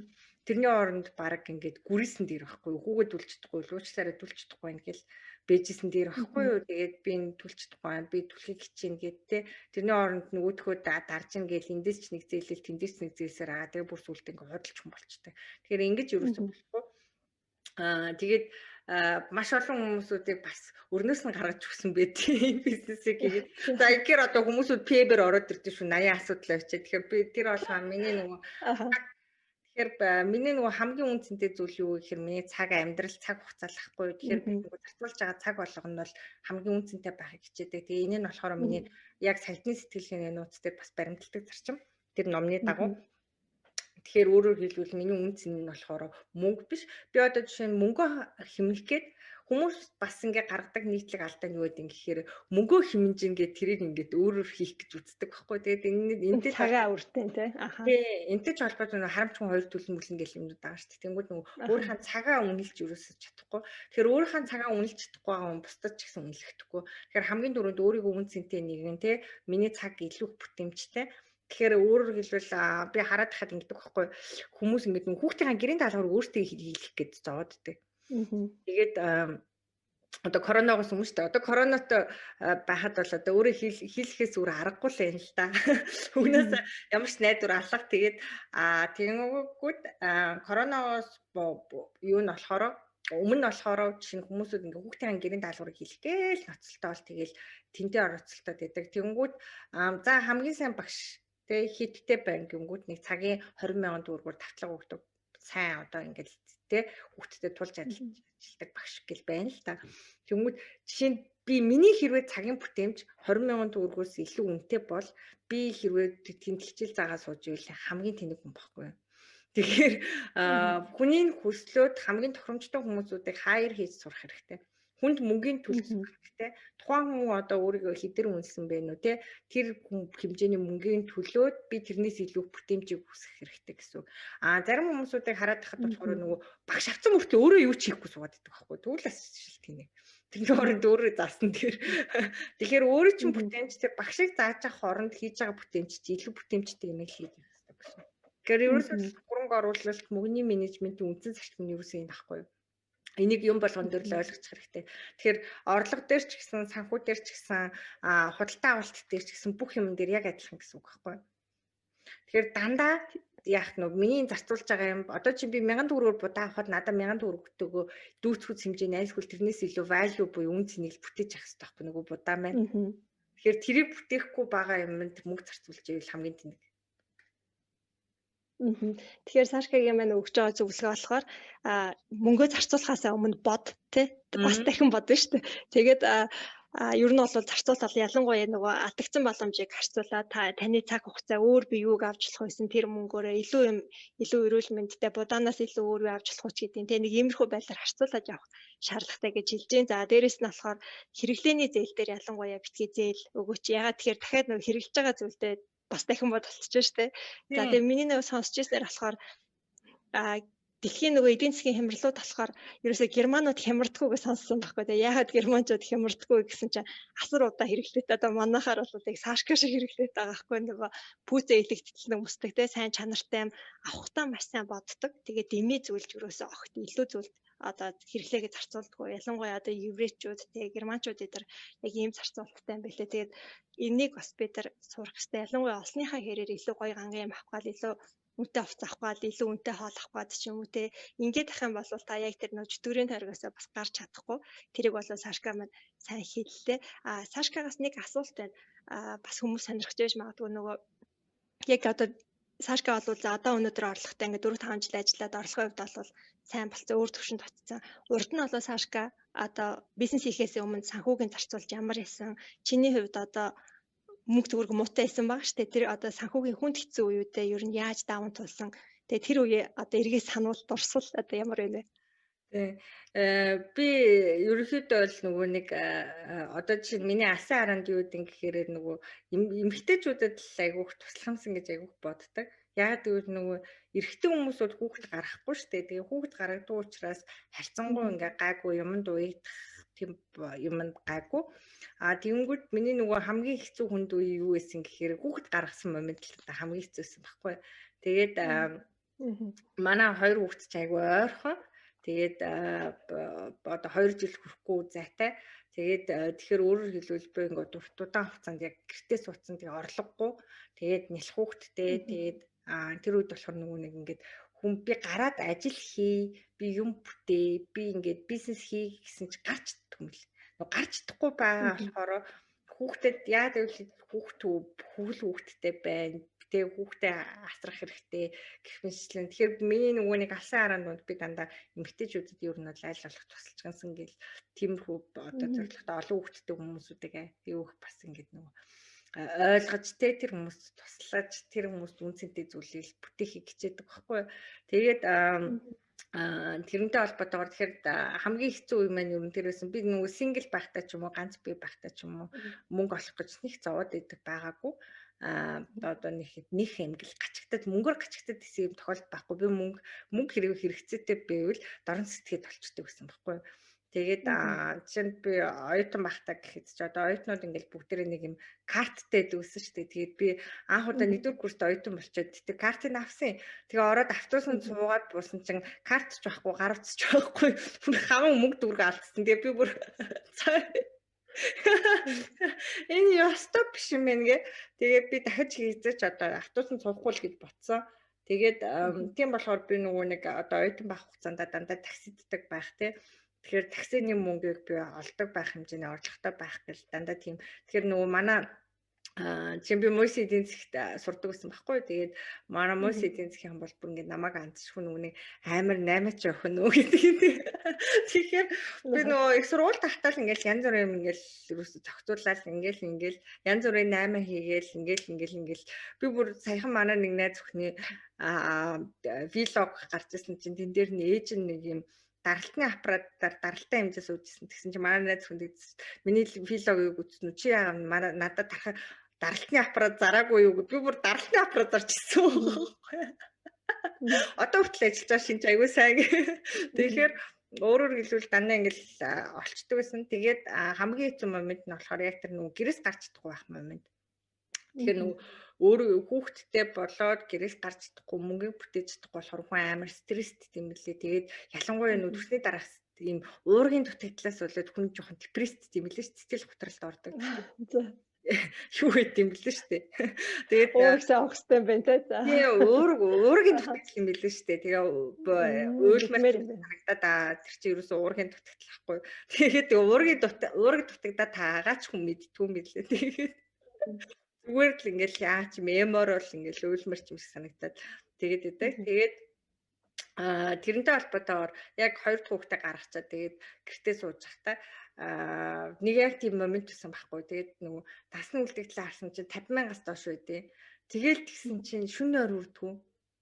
Тэгээд одоо жишээ нь ингээд зарим хүмүүс болохоор жишээ нь би бол одоо үр зээлгүйгээр 50,000 төгрөгийн үлдэгдэлтэй байгаа байхгүй наасандаа.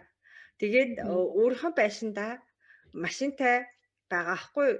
Тэгээд миний ингээд нойр үрхгүй байгаа байхгүй. Яагаад гэвэл тэрний үн гэхээр нэг юм одоо яг л нөгөө нэг би түрүүн хэлсэн шүү дээ, нөгөө нэг хээж хийдгээ гэд ямар нэгэн хөрөнгө оруулалт хийхэд эрсдлийг бид нэр хаадаг гэсэнтэй адилхан. Өөрөөр хэлбэл миний амьдрал дээр би эрсдлээ хаагаагүй байгаа гэдэг яг адилхан байхгүй. Одоо чинь би яг утсан дээр явж байгаа циркчин шиг хэрвээ надад хадгаламж байхгүй тэгээд дансны үйлдэгдэл 50,000 төгрөг байх юм бол өөрөөр хэлбэл өөртөө би ингээд нөгөө нэг ямар ч эрсдлээ би хаагүй байгаагаа өөрөөр хэлбэл хүн юуч тохиолдож болно шүү дээ. Тэгээд надад ямар ч аюулгүй байдал байхгүй байгаа байхгүй. Тэгэхээр орлого байхгүй, баталгаа байхгүй, маргааш болох бах нөгөөдөр яах вэ те. Тэгэл яг тэр ингээл моменттой яасан чинь ингээд нэг юм шүнжэнгөө хүн багалзуурдаад байгаа юм шиг санагдаад бүр ингээд сэтгэл тавчтай дунтаж чадаагүй. Тэгээд тэр үед би тэр шүнж ингээл 80 бодож байгаа шүү дээ. Эморол яаж хаад уургийн дутагдлыг хэлэхүү. Тэгээд 80 бодвол тэгэл тэр моментд юу гэж утсан гэхээр ингээд өөрийгөө айгу арчааг байгаа гэж бодсон. Тэгээд Сашка чи ямар арчаагүй юм бэ? Өнөөдөр чиний дансанд ингээд 50,000 төгрөг байна. Тэгээд чи ямар ч эрсдэл одоо бэлэн биш вэ штэ тий. Тэгээд би бол одоо зээлгүй. Тэгэхээр зарим нэгэн хүмүүсүүд ингээд амар олон зээлтэй, байрны зээлтэй, машин зээлтэй ч юм уу тэгээ машинчгүй тий. За зарим нь байрчгүй, туристийн байранд байгаа. Тэгсэн мөртлөө ингээд тэгээ нүл зээлтэй гэж амар бат бөх унтчихдаг байхгүй. Хурхраад тэгэхээр өөрөөр хэлбэл бүр ингээ амар санагдаж байгаа байхгүй. Миний хувьд бол тэр бол аим шиг. Тэгээд яг би бол одоо жишээ байрман зээлгүй, машин маань зээлгүй бэжэж тэгээд нөхөр маань цалинтай тэгсэн ч гэсэн хэрвээ миний дасан 50,000 төгрөг байвал би хизэж 50 байхгүй. Тэгэхээр өөрөөр хэлбэл би дэлгүүр одоо орохдоо нөгөө юмэг нэг юм бөөнөр нь авдаг хүн байдаг шүү дээ. Тэр чинь би байхгүй. Нойлын цаасыг нөгөө 10 бодлоор нь авдаг хүн чинь би байхгүй. Тэгэхээр короныг үед нойлын цаас тусгаад байсан юм байна.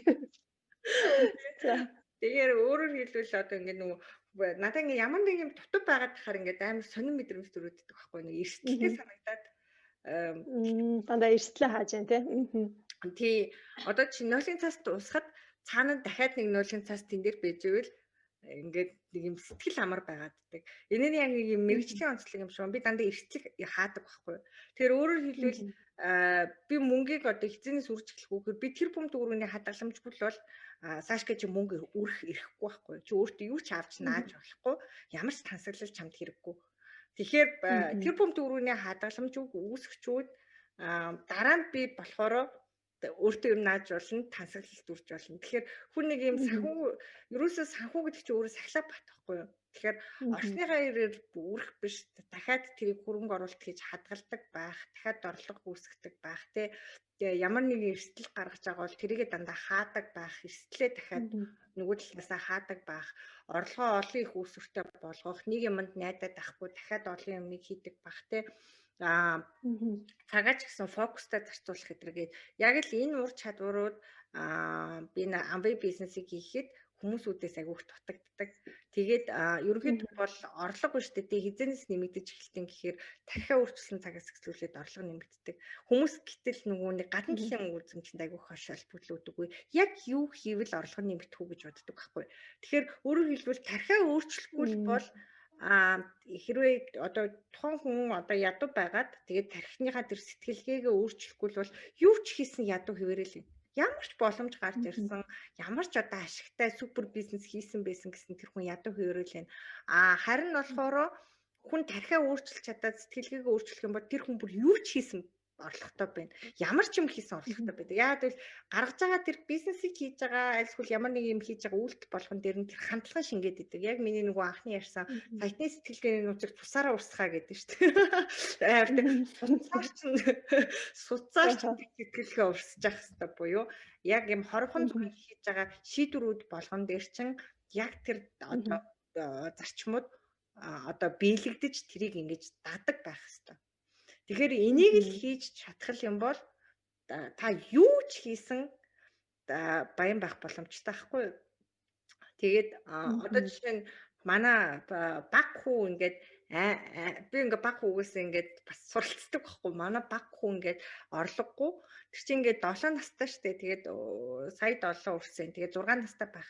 6 настай байхдаа ингээд сонио агаараас мөнгө болоод идэг. Тэг би бүр гайхаад 1000 төгрөг 500 төгрөг ингээд энэ тэндээс мөнгө болоод идэг.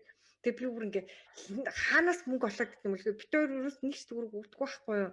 Тэгээд эмээ үү мүүгээс авдаг гэж эмээ үү мүү нь ерөөс нэг ч төгрөг өгдөг. Тэгээд тэгсэн чинь ингээд юм зараад идэг гэсэн байгаа байхгүй юу? Жишээ нь энэ 100 гэхэд тий энэ 100 гэхэд одоо жишээ нь ингээд манайх ингээд хашааныхаа гадна талдаа нэг юм тойрдог юм замтай байхгүй юу? Одоо жишээ нь юутай тэгэнгүүт хүүхдүүдийг оруулаад скутерээр унуулад нэг тойруулаад 500 төгрөг аваад ирсэн байгаа байхгүй. Тэгээ мөнгө олоодсэн маа. Чамайг давсан залуу гарч ирэхнээ за. Тий. Цогцыг урсч штэ тийм залуу. Тий. Тэгээд бүр яг суцаар нь бүр урсаад байгаа байхгүй энэ сэтгэлийн дуудчих. Тэгээд өөрөөр хэлбэл хүн ингээд нөгөө хүсэх юм бол өөрөөр хэлбэл нэг талаа 500 төгрөг төлөөд тоглож байгаа хүүхдүүд байгаа аахгүй юу. Тэгэхээр тэр хүүхдүүд юу юм гэхээр тэнд ахаа. Тий, сэтгэлгээг өөрчлөхгүй бол нөгөө тэр мөнгийг үнэлж сэнлэхгүй л байгаа аахгүй юу. Тэгэхээр тэр 500 төгрөгийг одоо юу ч гэж ботсон ч юм уу те. Тэгээд зүгээр скутерээр нэг гулгахын төлөө хүүхдэд өгчихсөн шүү дээ. Тэгээд скутерээр нь тойроод ирчихэж байгаа аахгүй юу. А тэгэнгүүт нэг талдаа өгж байгаа хүн байхад нөгөө талд авч байгаа юмсууд аа. Тэгэхээр өөрөөр хэлбэл энэ хороо дэлхий дээр одоо мөнгө гэдэг юм чинь нэг талдаа алдагдаж байгаа нөгөө талдаа олдогдчихл гэдэг ийм л одоо зарчимтай аахгүй юу. Тэгэхээр эрэлт хэрэгтэйгээр явж шүү дээ. Тий, эрэлт хэрэгтэйгээр яваад байгаа байхгүй юу. Тэгэхээр өөрөөр хэлбэл би ингээ хүүхдээс юу одоо тэр кейс төр гэл харахад юу харагдах уу гэхээр одоо жишээ нь 500 төгрөгийг юмд шинэ ботхгүйгээр за яадаг ч гэдэг юм уу. Тэгэхээр ийм хандлагатай хүмүүсүүд маш их байдаг. Тэгээд ялангуяа ядуу хүмүүсийн хандлага айгүй харагддаг. Тэгээд жишээ нь одоо ингээл мөнгөө ингээд дэмий үрж байгаа юмнууд амар их байдаг байхгүй юу. Ингээд надаас ядуу мөртлөө надаас үрлэхэн. Тэгээ би бүр гайхаад бүр ингээд яаж юм бүрлэхэн байдаг вэ? Тэгээ ингээд шал хэрэгцээгүй юм сонь юм авдаг те айгүй кино үздэг юм уу? Янз бүр ингээд хэрэгцээгүй юмнууд айгүй авдаг. Тэгэл би бүр гайхаад тэгэхээр нөгөө нэг санхүүгийн тэр сахилга батыг бүр багасаа суух хэрэгтэй байна л гэж бодсон. Тэгээд манай аав ер нь бол энэ миний бас одоо анхан шатны санхүүгийн сахилга батыг аягүй сайн үүсгэсэн байхгүй. Тэгээд манай аав болохоор нөгөө 7 хоног мөнгө өгдөг, хэрэглээний мөнгө өгöd. Тэгээд 10 жилдээ хаад надад 5000 төгрөг өгдөг гэсэн байхгүй. Тэгээд 5000 төгрөгтөө би өөрөө зохицуулах боломжтой. Би 5000-ыг баг өрүүл хадгалж болно. Их үрчих юм бол би мөнгөгүй болно.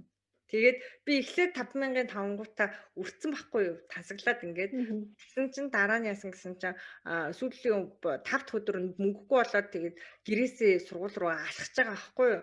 Тэгэнгүүтээ юу гэж утсан гэхээр за ингэж болохгүй юм байна, үрж болохгүй юм байна. Үрчих юм бол би 5 дахь өдөр тэгээ аавд хэрвээ би 4 дахь мөнгө дуусгачаад аваа миний мөнгө дууссан дахиад өгөөч гэж өгөхгүй. Энд чи 7 хоногийн мөнгө чи нэг өдөр л авч болно гэж байгаа байхгүй. Тэр өөрөөр хэлбэл нэг өдөр би мөнгө авдаг. Тэгээд яг тэрэндээ тахруулах тэгэнгүүт сүүл рүүгээ яаж юм гэхээр би бүр ингээд нөгөөдхөө бүр илүү гаргаад сүултээ бүр эргэлдүүлээд хэлсэн байхгүй. Илүү гарсан мөнгөө эргэлдүүлээд дахиад ашиг олж болоод. Тэгэхээр аавчин болвол яг багаас чинь яг одоо мөнгөтэй харьцах чадварыг чанд биеийн даалгавар сургасан байна гэсэн үг тийм. Одоо бол баг 30 мууч гарчаад хахад ээж аав нь санхүүг нь барьдаг хүмүүсүүд бас байдаг штэ. Хүүхдтэй тусалж байгаа нэрээр нөгөөдг нь өөрийн гэсэн хөрөнгөгүй яг хэрэгтэй үедээ л яг хэрэгтэйтэй мөнгөний өгнө гэдэг бол нөгөө талаараа хүүхдээ бас хорлоод байдаг юм шигтэй. Хүүхд өөрийнхөө тэр юмыг хугацаатай аваад яаж зарцуулах өөрөө шийдээд ах юм бол одоо санхүүгийн сахилгатай ядаж ингээд алдуул ингэт юм байна, их зарцуулвал ингэх юм байна гэдгээ үзэх хэрэгтэй юм үзүүлэх хэрэгтэй юм байна л да. Тэгээ бас тэгж бодогдож байна уу. Тийм. Тэгээд цаашгаадаас sorry. Төрөний нөгөө хэлсэн ганц хоёр юу хэлээ гэж одоо зарим хүмүүс буруу ойлгочих магадгүй олон үздэг учраас нөгөө цаашгаа маань жишээлбэл тэр бүүмийн хадгаламжтай болчаад дараагийн ээлжинд өрнө гэдэг ч юм те. Тэгэхээр энэ бол цаашгагийн одоо хүн болгон дээр төвшин өөртөө зарим нь 100,000 хадгаламжтай болчаад саяч гэдэг юм ингээд өөр төвшөнтэй явж байгаа шүү манайхаа. Тэрээс бүгдээрээ тэр бүүм гэсэн үг биш шүү. Бас хүмүүс ч бас тийм шүү дээ гомдоо явчихдаг. Үгүй тэр чинь ер нь бол үгүй юу за. Тийм, өнөөгийн Монголын нийгэмд шүү дээ. Хүн өөрөө өртөл найдах хэрэгтэй. Улсад найдах Мгм. юм уу ямар нэгэн те тэгэнгүүт би Мгм. энэ тэр бүм гэдэг тог зүгээр санаасаа бодоод олчихсон тог биш байхгүй юу. Тэр бүм гэдэг нь юу юм Аа. гэхээр бид хоёр ямар нэгэн байдлаар гинтийн одоо өвчин зовлон тохиолдоход манай ойр дотны хүмүүсүүдэд ямар нэгэн өвчин тохиолдоход тэр бүм дүүрний хадгалмж гэдэг бол өөрөөр хэлбэл би амь насны даатгалтай адилхан байхгүй юу. Аа, окей. Би гадаад руу шууд явуулах эмчилгээний төлбөр нь гэсэн үг байхгүй юу. Мгм. Би одоо жишээ нь ингээд хайртай хүмүүсүүдээ би ингээд фэйсбүүкээс харахад ингээд яаж юм гэхээр айгүй их нөгөө хүмүүсүүд ингээд энэ маань өвдчлөө тэр маань өвдчлөө ингээд мөнгө өгөөж хандвийн данс ингээд хандвийн тоглолт гэл ингээд юм хийдэг. Тэгэхээр өөрөөр хэлбэл нөгөө хүмүүсүүд нөгөө эрсдлээ хийж хийгүйс болоод дандаа юм эрсдэлтэй байдал. Тэгээ нэг хэдхэн сая төгрөгийн төлөө одоо жишээ нь хайртай хүмүүсүүдийн амь насыг аварч чадахгүй байх ч юм уу тиймэрхүү тохиолдол. Тэгэхээр өөрөөр хэлбэл тэр бүм төгрөг гэдэг бол миний хайртай хүмүүсүүдийн одоо амь насны даатгалахгүй юу. Тэгэхээр би нөгөө нэг түрүүн хэлсэн шүү дээ. Би даатгалгүй л бол 50 байж чаддгүйгээд. Тэгэхээр өөрөөр хэлбэл би амь насаа даатгал хийж байгаа миний одоо байдлахгүй. Гадаадад байсан бол би ямар нэгэн хураамж төлөөд одоо амь насны даатгал гэдэг тий ингэж болно. Гэх юм бол одоо ямар нэгэн асуудал тохироход одоо эрүүл мэндийн даатгалаар ч юм асуудал шийдэгддэг.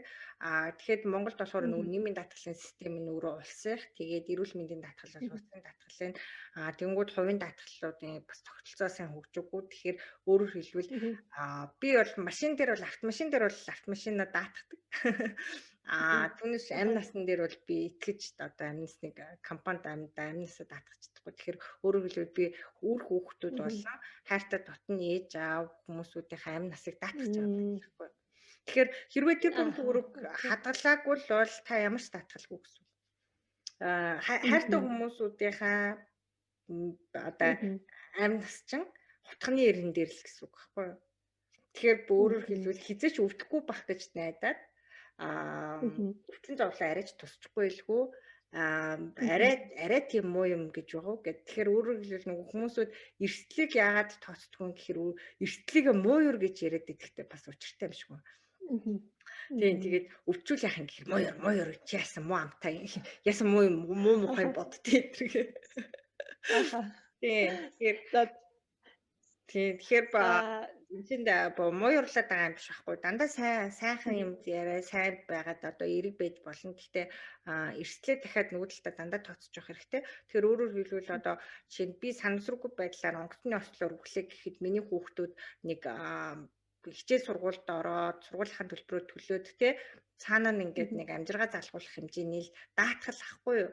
Тэгэхээр би өөрийнхөө хайртай хүмүүсүүдийгээ бол өөрийгөө амьдралаа даатгах байгаа л миний даатгалын тэр бүм төгрөг. Ер нь чи тооцож үзээ тэр бүм дээр гэж тооцсон байна те.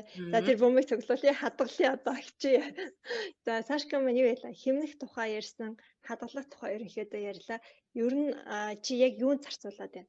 Одоо зарцуулт мөнгөө зарцуулж байгаа шүү дээ. Ер нь бол харахаар хөрөнгө оруулалт хийгээд ах шиг те. Тэрийг одоо чиний хувьд хөрөнгө оруулалт гэж юу вэ ер нь? Тэгэхээр би яг нөгөө эдийн засгийн цорхоонуудыг ашиглахыг хичээдэг байхгүй хайхыг хичээдэг. Тэгээд хүмүүсүүд бас ингэж боддог. Тэрний үе гэхээр нөгөө гадаадад сайхан амьдрал байгаа юм шиг айгүйх боддог. Одоо жишээ нь Герман явуул гоё, Америк явуул гоё, Австрали явуул гоё гэл те Солонгос явж ажиллая гэл ингэж боддог. Гэтэл ясвэн дээр болохоор нөгөө бараг л төгсөгчсөн зах зээлүүд тахгүй. Тэгэхээр өөрөөр хэлбэл тэнд юм нүх сүв мөв байхгүй. Ямар нэг юм эдийн засгийн цорхоо гэдэг юм бараг л байхгүй. Айл үшээ хин нэг өндөр булангийн чин дэлгүүрийг нэгээ 30 жил ажиллуулсан, 40 жил ажиллуулсан бараг л өв залхамжлаад өвөө эмээ нь ажиллуулж байгаа дараагийн үндэ өвлүүлж гэр бүлээрээ дэлгүүрийг ажиллуулдаг. Та тэрний хажуугаар хаагур дэлгүүр дээх гээд байгаа юм тий. Тэгэхээр тэр хотхныхын тэр авийнхын бүгдээрээ мэддэг болсон дандаа л тийм байдаг байхгүй. Тэгэнгүүт Монголд болохоор эсэргээрээ асар том боломжууд байдаг. Гэтэл хүмүүс нөгөө энийг ойлгохгүй байхгүй. Тэгэхээр нөгөө Монголд ирж байгаа хүмүүсүүдийг харахаар нөгөө нэг бод ингээл нөгөө стресстэй. За мэдээж ингээл анх ирэхээр нэг жоохон тийм депрессэн бэдий. Гадаадаас ирэхээр ингээл аим шороо тоостой утаа мутаатай тэгэл орчин байхгүй. Тэгэл нөгөө нэг гоё төгс өгсөн системээ бас өгүүлдэг байхгүй юу. Гадаадад бол ингэдэг Монголд ингэдэг гадаадад ингэдэг гэл нэг тийм хүмүүсүүд шүү дээ. Тэрийг өгүүлж эхэлж чинь гэсэн үг байхгүй юу. Тэгэнгүүт эсэргээрээ нөгөө талдаа юу байгаа гэхээр энэ дүүрэн боломж байна. Тэгэхээр өөрөөр хэлбэл эдийн засгийн цорхоонууд айгүйх байдаг. За тэрний нэг юм гэхээр одоо жишээ нь хадгаламжийн хүү өндөр ба хад зээлийн хүү багтаа гэвэл яг нь хадгаламжийн хүнээс бага хүүгийн зээл байна гэх юм бол тэр бол боломж ахна шүү дээ. Тэгэл энэтэй холбоотойгоор одоо жишээ нь гадаадаас хүмүүсүүд одоо бага хувийн хүүтэй юм зээл мэл хийх ч юм уу. Тэгэхээр би нөгөө тиймэрхүү боломжуудыг айгүй хайдаг. Тэгээд ерөөхдөө үүдл хөдлөх рүү бас хөрөнгө оруулалт хийдэг. Тэгээд миний нэр дээр бас нэлээд үйл хөдлөхүүд байдаг. Тэгээд зарим нь хүрэлцдэг, зарим нь нүр ашигладаг. Тэгэхээр ийшээ бас хямдхан одоо зах зээлийн үнэлгээнээс багаар үнэлэгдсэн гэж бодох юм бол би худалдаа авалт хийдэг байхгүй. Тэгээд тэгэнгүүт буцаад бас төслүүд рүү айгүй хөрөнгө оруулалт хийдэг. Тэрний үеийн гэхээр нөгөө миний нийгэмд хэрэгцээтэй үнцнүүдийг бүтээж байгаа төслүүд байх юм бол би тийшээ айгүй хөрөнгө оруулалт хийдэг. Тэгээ миний бизнесийг дэмжих юм руу би бас хөрөнгө оруулалт хийдэг. Яг л үндсэн орлогоо би дэмжих ёстой. Тэгэхээр үндсэн орлого маань хэрвээ энэ зүйлийг би хийхгүй бол энэ үндсэн орлого орж ирэхгүй ч юм уу дэмжигдэхгүй те үндсэн орлого нь дэмжигдэж өгөхгүй байвал тийшээ нөгөө хөрөнгө оруулалтаа хийх хэрэгтэй байхгүй тэрийг дэмжиж өгснөөрөө үндсэн орлогоо дэмжих ч юм уу те тэгэхээр тийм юмнууд руу байгуу хөрөнгө оруулалт гэдэг тэгэхээр MWT хажуугаар нь янз бүрийн эсэн шиг тийм жижиг жижиг энийгээ дэмжсэн юмнууд айгуу хийдэг тэгээд зарим нь хүмүүсүүд мэддэг байх, зарим нь бараг мэдэхгүй байх те. Тэгэхээр ийм дэмжсэн юмнууд аягүй хийж үндсэн орлогоо дэмжиж өгч байна гэсэн үг байхгүй. Тэгэхээр нөгөө тэр үндсэн орлогыг одоо илүү сайн авахын тулд, илүү сайн бүрдүүлэхийн тулд илүү дахиад ашигтай одоо тэр орчныг бүрдүүлдэг гэсэн үг. Хүмүүсүүдэд илүү таатай болгох те. Бизнес орчныг илүү таатай болгох ийм юмнууд руу буцааж хөрөнгө оруулалт хийгддэг байхгүй. Тэгэхээр буцаагаад нөгөө үндсэн орлого нэмэгдээ дахиад нөгөөх нь хөрөнгө оруулалт. Тэгэхээр өөрөөр хэлбэл миний зарцуулж байгаа мөнгө болгон буцаагаад одоо чинь би өнөөдөр сая төгрөг зарцууллаа гэхэд тэр сая төгрөг болохоор ирээдүйд одоо жишээ нь 10 сая төгрөг болоод ч юм буцаагаад орж ирэх үнцэнтэй гэж үздэг учраас тэрийг зарцуулдаг.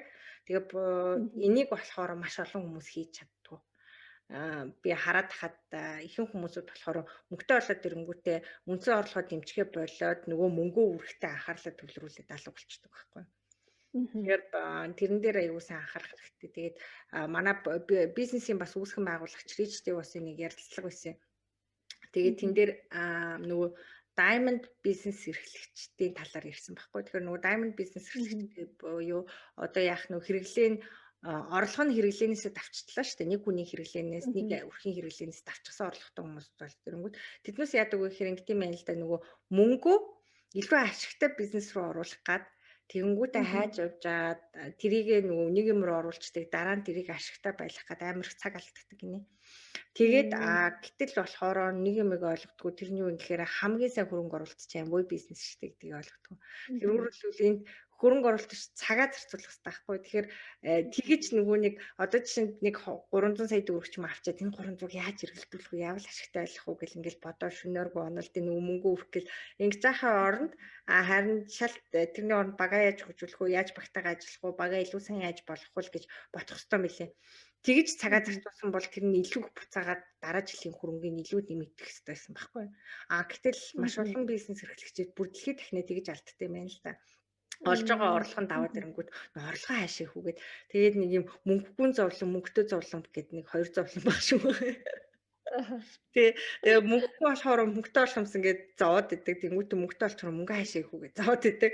Тэгээд нөгөө хадгаламж өсөхөөс эхлэн гэ группт би байдаг байхгүй. Тэнгүүт би бол одоо жишээ нь тэр яг авах юм нэг нэрсэр байгаа. Гэхдээ ерөнхийдөө би 100% эсрэг бодолтой. За 99% юм бэ. 98% эсрэг бодолтой. Яагаад гэвэл өсөж хадгаламж хийсэн хүмүүс тэр хадгаламжийг хэрхэн яаж одоо хөрөнгө оруулалт хийх юм ойлгохгүй. Тэгэхээр яг тэр групп дээр тийм асуудал гарч байгаа. Одоо мөнгө яах вэ? Одоо жишээ Солонгос ингээл яваал хэдэн жил ажиллаад насаараа цуглуулаад нэг 100 сая төгрөгтэй 200 сая төгрөгтэй болсон хүмүүсүүд байна л да. Тэгэл нүүдхөө тавиал энийг бүр одоо яах вэ? Ашигтай бизнес үе нүгэл тэ.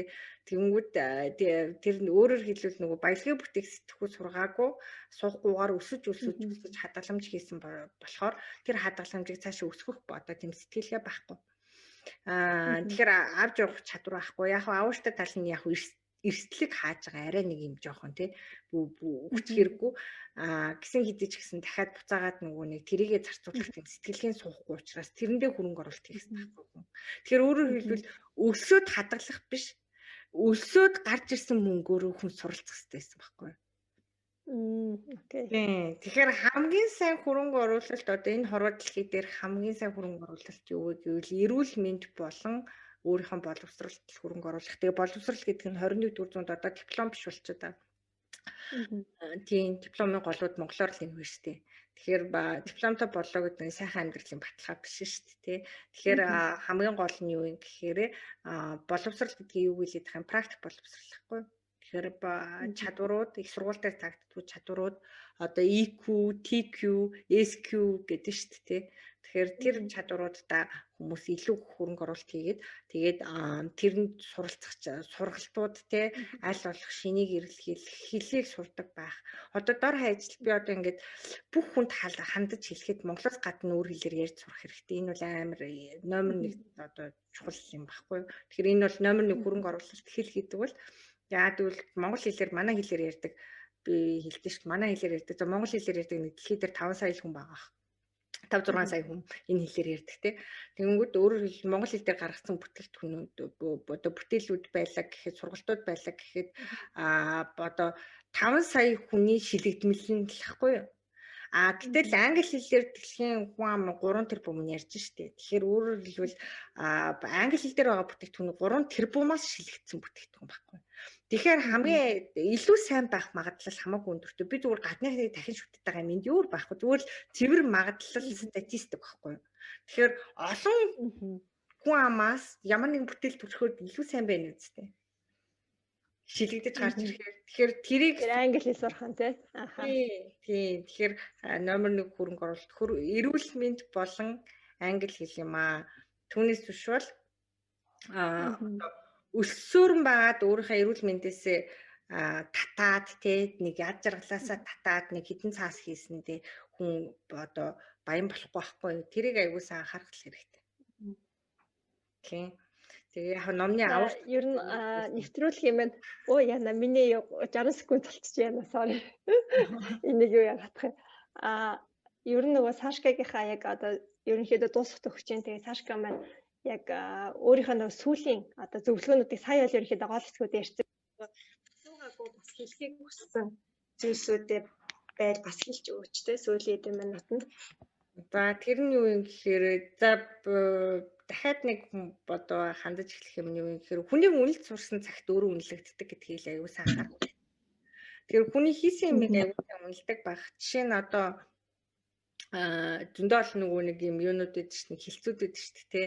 Жишээ нь за одоо жишээ нь за би нэг хүнээр одоо энэ бол одоо жишээ нь ингээд юу дээр айгүйх гардаг л та байнга гардаг кейс гэвэл одоо нөгөө би чадангууд байдаг шүү дээ. Зойл дээр байдаг. Тэгээд би чадан чи ингээд бас байгаад байгаа аахгүй юу? Би чадна өө чадна шүү дээ. Чадна бүх салбарт байгаа хот чи IT-ийн салбар бүх юмд байж байгаа. Тэгээд тэгэнгүүт өөрөөр хэлбэл хүмүүст нарилаад одоо жишээ нь туршлагагүй чадваргүй хүмүүсүүдээр ямар нэг юм хийлгэлээ гэхэд альва одоо ямар нэг юм худалдаа авахад үнийн зөрүү гэж байгаа шүү дээ. Тэгэхээр тэр үнийн зөрүүн дээр одоо гүйцэтгэл дээр ажлын гүйцэтгэл дээр ч гэсэн тэр ахгүй юу. Гэтэл хүмүүс болохоор ингээд нөгөө мөнгөд яхта дандаа ингэж боддог. Энэ одоо хэдийг олж байгаа бол энэ хэдийг хийж байгаа бол гэл хүний л юм тооцоод байдаг байхгүй. Өөрөөр хэлбэл хүний төрөвч рүү айгүй хөнгөгөөд хүмүүсүүдийн мөнгөийг бодоод байвал хүн ядуу сэтгэлгээтэй байна гэсэн. Тэрний оронд болохоор энэ надад ямар value өгч гэнэ үү, ямар үн цэнийг бүтээж гэнэ үү гэдэг бодох хэрэгтэй байхгүй. Би ямар нэг юм захиалаад хэлгэлээ гэхэд одоо юу ч хийж болно шүү дээ. За жишээ нь одоо хамгийн наазах нь орчуулга биш. Тэгэхээр орчуулгын раацны үнэтэй байгаа гэдэг. Янз бүрийн 9 журийн үнэтэй, бага үнэтэй ч юм, хямдхан үнэтэй ч юм, их үнэтэй ч юм. Тэгэнгүүт бага үнийг төлөх юм бол би муу чанартай орчуулга аавна. Сайн үн төлөх юм бол сайн чанартай орчуулга аавна. Тэ? Чанар дээр нь хана хүний практик туршлага гэж байгаа. Тэгэнгүүт одоо жишээ нэг хуудсыг 10,000-аар орчуулж байгаа хүн бахад нэг хуудсыг 20,000-аар орчуулдаг хүн биш үү? Тэгвэл тэр хүн одоо 20,000-аар орчуулад байгаа шуналтай биш байхгүй юу? Тэрийг аягуулсан анхаарах хэрэгтэй байхгүй юу? Хүмүүс болохоор юу гэж бодож юм 20,000-аар орчуулж байгаа шуналтай гэж байхгүй. Энэ аягүй шуналтай. Тэгээ энэ ингэж хийж ийн энэ тэдэн төгрөг олж ийн хөөх тэдэн утас орчуулж байгаа юм чи энэ өдөртөө бараг тэдэг олдогдоо гэл ийм юм бодож байгаа. Гэтэл тэр хүн одоо чинь тэрийг ингэж орчуулж сурахын тулд маш олон цаг хугацааг үн төлбөргүйгээр одоо зарцуулсан байдаг. Чинь тэр хилээ сурахын тулд те хүн хэдий хэмжээний цаг хугацаа хэдий хэмжээний хөрөнгө оруулалт хийсэн бол Тэгээд тэрийг нь ерөөсөө үнэлдэггүй. Тэгээд тэгсэн мэт наадлын ямиг үнэлдэг. Тэгэхээр ерөөсөө хүний хөдөлмөрийг үнэлж хүний бүтээмжийг үнэлсэн цагаас эхсүүлээд өөрийн бүтээмж нэмэгддэг. Энийг л айгуу сайн анхаарах хэрэгтэй байхгүй юу? Тэгэхээр хүний хөдөлмөрийг үнэлж өөрийнхөө хөдөлмөрөө үнэлүүлнэ. Энийг маш сайн анхаарах хэрэгтэй. Тэгээд нэгдүгээр, хоёрдугаар болохоор баян хүний битүү үзээд. Тэгээд тэгээ баячуудыг үзээ ядаад байвал өөрөө хизээч баян болохгүй шүү дээ. Хүн үзээ яддаг хүн шиг болохгүй. Тэгээд тэгэнгүүт баян хүнийг үзээ ядаад идэг. Тэгээд атаарах юм уу яа тийм ингээл үзээ ядаад тэгэл өөг нь хаагаад идэг байхгүй. Тэгээ өөгүй хүн гэж хаанч байхгүй. Бүх хүн өөртөө өөр ингэсэн давуу боловсрол талуудтай. Тэгээ байгаагаараа л бүгдээрээ гоё штэ. Тэгэхээр тэрэн дээр заавалчгүй ингээд тэгээд гуравт нь болохоор юу юм гэхээр төгс юм хүлээхэ болох хэрэгтэй. Тэгээд төгс юм хүлээхэ болсон цагт та ер нь гэрээсээ гардаг та. Тэгэхгүй бол гэртээ шигдэл гэдэг байхгүй. Төгс юм хүлээгээл, төгс боломжоо хүлээгээл, төгс юмгаа хүлээгээл. Тэгээд төгснө гэж хаанч байхгүй. Даашаа бидний сонгоод суусан эхнэр нөхөрхүүд хүртэл төгс биш л байгаа. Өөрөн гэсэн давуу боловсрол чанаруудтай. Бид нэр өөрөөр хэлбэл хооны мөн дээр тэгдэж ш нөгөө нэг бал сарын үеуд те. Тэгээ бүх юмд нэг бал сарын үеуд гэхгүй. Тэгэнгүүтээ дараа нь дурлж жаад дараа нь анхны өөд төтөлийг харсан цагаас өөтөм ийм юм уу гэхээр бүх бизнес яг энэ бизнес ч яг тийм. Тэгээд бүх бизнес ч гэсэн эхлээл гоё талыг хараад дараа нь амар хэцүү юм бэ нэгдэм бэ тэгдэм бэ гэл те. Бүх юм болгон дээр өөрийн давуу боловсрол чанарууд байгаа. Тэгэхээр тэр давуу чанарын сул чанартайгаа хамт ирдэг пакэж гэдэг айгуу сайн анхаарах хэрэгтэй. Тэгэхээр пакэжээр нь авахд билнэ үү те. Тэгэхээр бүх юм дээр яг адилхан байхгүй. Тэгэхээр ерөөсөө энийг аягуулсан анхаарах хэрэгтэй. Тэгээ төгс юм хүлээхэ болоод хүнээс төгс гүйцэтгэл хүлээхэ болоод одоо жишээ нь намайг ч гэсэн маш олон бизнес эрхлэгчид маань айгүйх төгс байхыг хүлээдэг юм шиг байна. Тэгээ ямар нэг алдаа гаргахаар ч юм уу те. Өө чамааг ийм хүн гэж бодсонгүй чи миний нийтлэлийг алдлаа малтлаа. Тэгээ би ямар яасан би хүн штэ би алдчихлаа штэ те. Тэгэхээр хүн болгон өөрийн гэсэн алдаа төтлүүдтэй байгаа. Тэгээ тэр чигээр нь та ч гэсэн өөрийнхөө хувьд алдаа төтөлтэй гэдгээ хүлээн зөвшөөрөөд өөрийнхөө алдаагаа хүлээн зөвшөөрөөд тэ давуу талыг байх. Ерөөсөө л энэ чинь л ерөөсөө энэ хүчлийн нууц тэр амжилтын нууц санхүүгийн сахилга бат гэдэг чинь бүх юм дээр ганцхан санхүүс цагийн сахилга батхгүй. Цагтай тэр сахилга батаа гаргах зэтхий гэсэн юм цагт нь хийдэг байх. Хилүүлээд хийдэг хүмүүс байдаг байхгүй. Тэгээд одоо юу хүлээх хэвтэй хилүүлээ хийхгүй гэж тэгээд ямар үр дүн хүлээх вэ? Амар хэцүү байхгүй бүрхэг байхгүй. Тэ.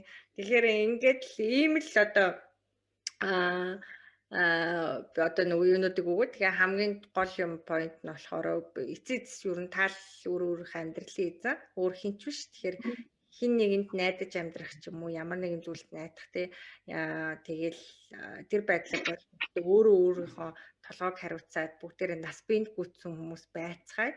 Тэгээд би ер нь багасаа хэсүүлэл одоо энэ хариуцлагыг өөрийнхөө амьдралын төлөө өөрийнхөө хариуцлагыг үүрдэг. Тэгээд одоо чинь би нөгөө түрүүний насандаа 50,000 төгрөгтэй байхад гэж ярьсан шүү дээ. Тэгэхэд хүнээс гуйж болох байсан. Би ааваас очил гуйлгүй шүү дээ, мөнгө өгч шүү дээ. Зөвхөн би гуйхыг хүсэх байхгүй юу.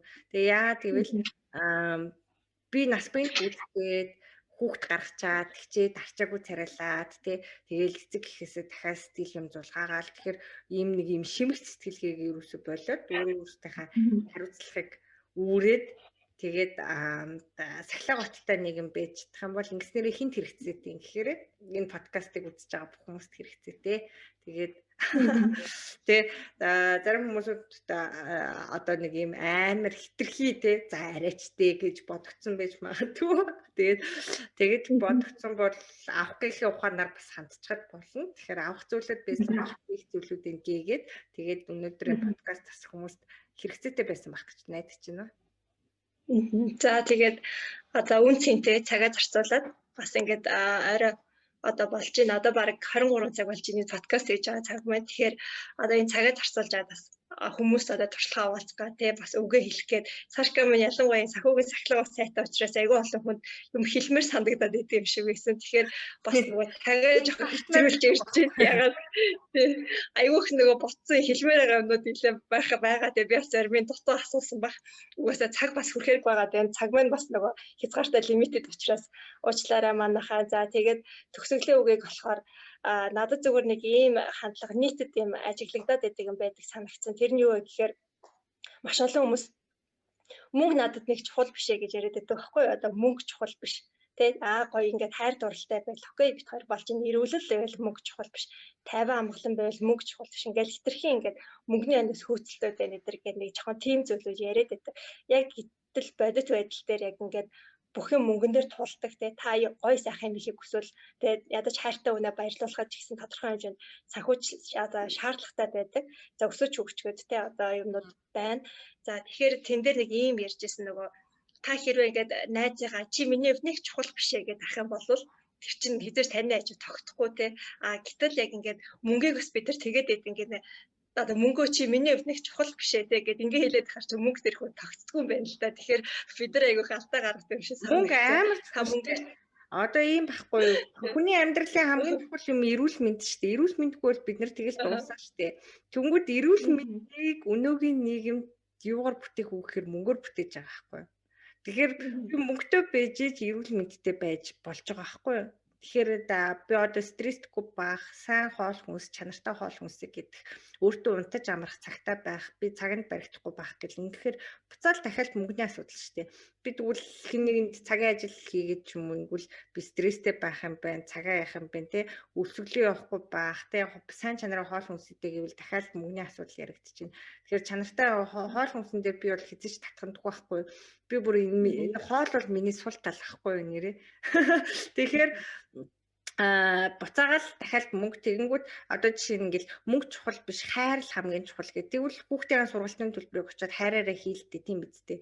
Сургалтын төлбөрөнд тэр очиод загвар дээр очиод би хайраараа тооцоо хий. Тэ тэгэхээр их сургуулийн төлбөрийг хайраараа хийх гээд үзэлтэй. Тэгвэл үгүй байхгүй. Тэгэхээр хамгийн чухал зүйл бол хүн санхүүтэй бэжж буцаагаад тэр хайртай чухал гэдэг зүйлүүд дээр одоо жишээ нь би хүүхдтэй хайртай би буцаагаад хүүхдтэй зарцуулах цагаа хамт байх цагаа жаргалтай байх моментуудаа буцаагаад мөнгөтэй байж тэрийг бүтээдэг байхгүй юу? Тэгэхээр энийг аюулсан анхаарах хэрэгтэй. Тэгэхээр мөнгөийг үзээ ядаад ивэл хинт ч ирэхгүй шүү дээ. Тэгээд дээрэс нь ерөөсөө мөнгө чухал биш гэж байгаа хүмүүсүүд ясам дээр өөрсдөө зөвтгөж байгаа юм гэсэн чинь мөнгөгүй байгаагаа ямар нэгэн байдлаар тайвшруулахын тулд тэгж ярьдаг гинэ. Тэгэхээр жоохон хоёлаа юу хүндгээс эдэ хүндээ зарим хүмүүст бол жоохон дургуслын хөрөхээрээ бас жоохон ярьсан шүү манайхаа уучлаарай. Тэгтээ бас ингээд зарим хүнд бол жоохон хатуухан хэлэхгүй бол бас болохгүй байгаа гэдэгтэй ингээд тийм үгтэй ингэж хэлж байгаа шүү. Подкаст хийгээг байхгүй. Би ямар одоо мисс болох гээд байгаа юу? Ямар та бүхний саналыг авах гээд байгаа юу те. Тэгэхээр нэр дэвших гээд байгаа юу те. Тий, нэр дэвших гээд байгаа юу? Би зүгээр л бусдад хэрэгцээтэй юм өгчихгэнсэн хүнийг ойлгуулчихсан л гэж хичээж байгаа байхгүй юу. Тэгэхээр цэвэр ямар ч одоо нөгөө нэг юугүйгээр гэх юм дээ одоо цаад нэг юм зөвхөн янз бүрийн нууцлаг амбицгүйгээр жинхэнэ одоо гол амбиц нь л таныг санхүүгийн цахилгаатын юмыг ойлгуулчихсан нэг ч гэсэн хүнийг одоо хэрэглээний зээл авахгүй байх юмсан тий гэж л бодож байгаа байхгүй юу. Тэгэхээр яг одоогийн бүчид одоо жишээ нь ингээд за одоо жишээ нь би энд биш үү тий шалан дээр манай хот лагертаа би ирсэн байгаа байхгүй өнөөдөр. Тэнгүүд агаарт гарах лагерт ирсэн. Тэнгүүд би энэ дээр ингээ ороо байхгүй. Шалан дээр ингээ гуц төрсөд гівтсэн байхгүй. Тэгээд би надаа миний дансанд ороо авах мөнгө байгаа би хэдэн мянган орч авах чадвартай байхгүй. Зүгээр би ороо авч чадахгүй байгаа биш. Надаа ингээд унтсан ч надаа ямар ч асуудал байхгүй. Тэгээд жоохон шалан дээр унтахад өнөөсөө нуруунд зүгээр байдаг байхгүй юу. Тэгэхээр ийм байгаад надад заавал орны хэрэгцээ байхгүй. Гэтэл зарим хүмүүс зээлтэй бэжж хадгаламжгүй бэжж ор авах гад дахиад хэрэглээний зээл хөөцөлдөж байгаа бол амар харамсалтай байхгүй юу. Тэгэхээр энийг л би ойлгуулах гэдэг байхгүй энгийн жишээгээр. Тэгэхээр нөгөө амар нарийн гэдэг үг гэдэг шүү дээ. За тэрс амар нарийн гэдэг яг хөө энэ маань бол цаашгаа энэ одоо орлогыг бүтээхэд бол маш их хөдөлмөрсөн тий. За тэгээд тэр хөдөлмөрөө бас үнэлж байгаа хэлбэр шүү манайхаа. Тэрнээс ч нөгөө таад нэг амар нарийн гэдэг юугаар ерөөсөө тэгж өөрснийгөө зөвтгөлийг бас битгий хийгээрээ. За тэгээд энэ хүртэл сонссон бүх хүмүүсүүдтэй баярлалаа. Тэгээд багч ихсэн зүйлийг одоо өгсөн байх гэж найдаж байна. Тэгээд бас сэтгэлдээ үлдээдэг манай подкастыг сонсоод сэтгэл үлдээдэг хүмүүсүүдэд бас маш их баярлалдаг шүү. Тэгээд та бас нэг хэсэг бас бидгээд хийхэ болдсон билүү гэсэн чи аюух сэтгэлдлүүдийг хараад бас за хийя гэдэг ингэсэн. Тэгэхээр та бүхний одоо урам дэмжлэг болоод бидэрт маш их одоо хөдөлгөх хүч олдсон шүү. Тэгээд бүгдэнд нь баярлалаа. Тэгээд бүгд санхүүгийн сахилгавц сайтаагаар тэгээд гэр бүлээ одоо даатгаад гэр бүл хайртай хүмүүсүүдээ даатгаад тэднийг илүү сайхан аж аргалтай байхад одоо мөнгөө зөв зарцуулаасаа гэж одоо хүсээд өнөөдрийн подкастыг дуусгая. Сашкада маш их баярлалаа. За За баяртай. баяртай.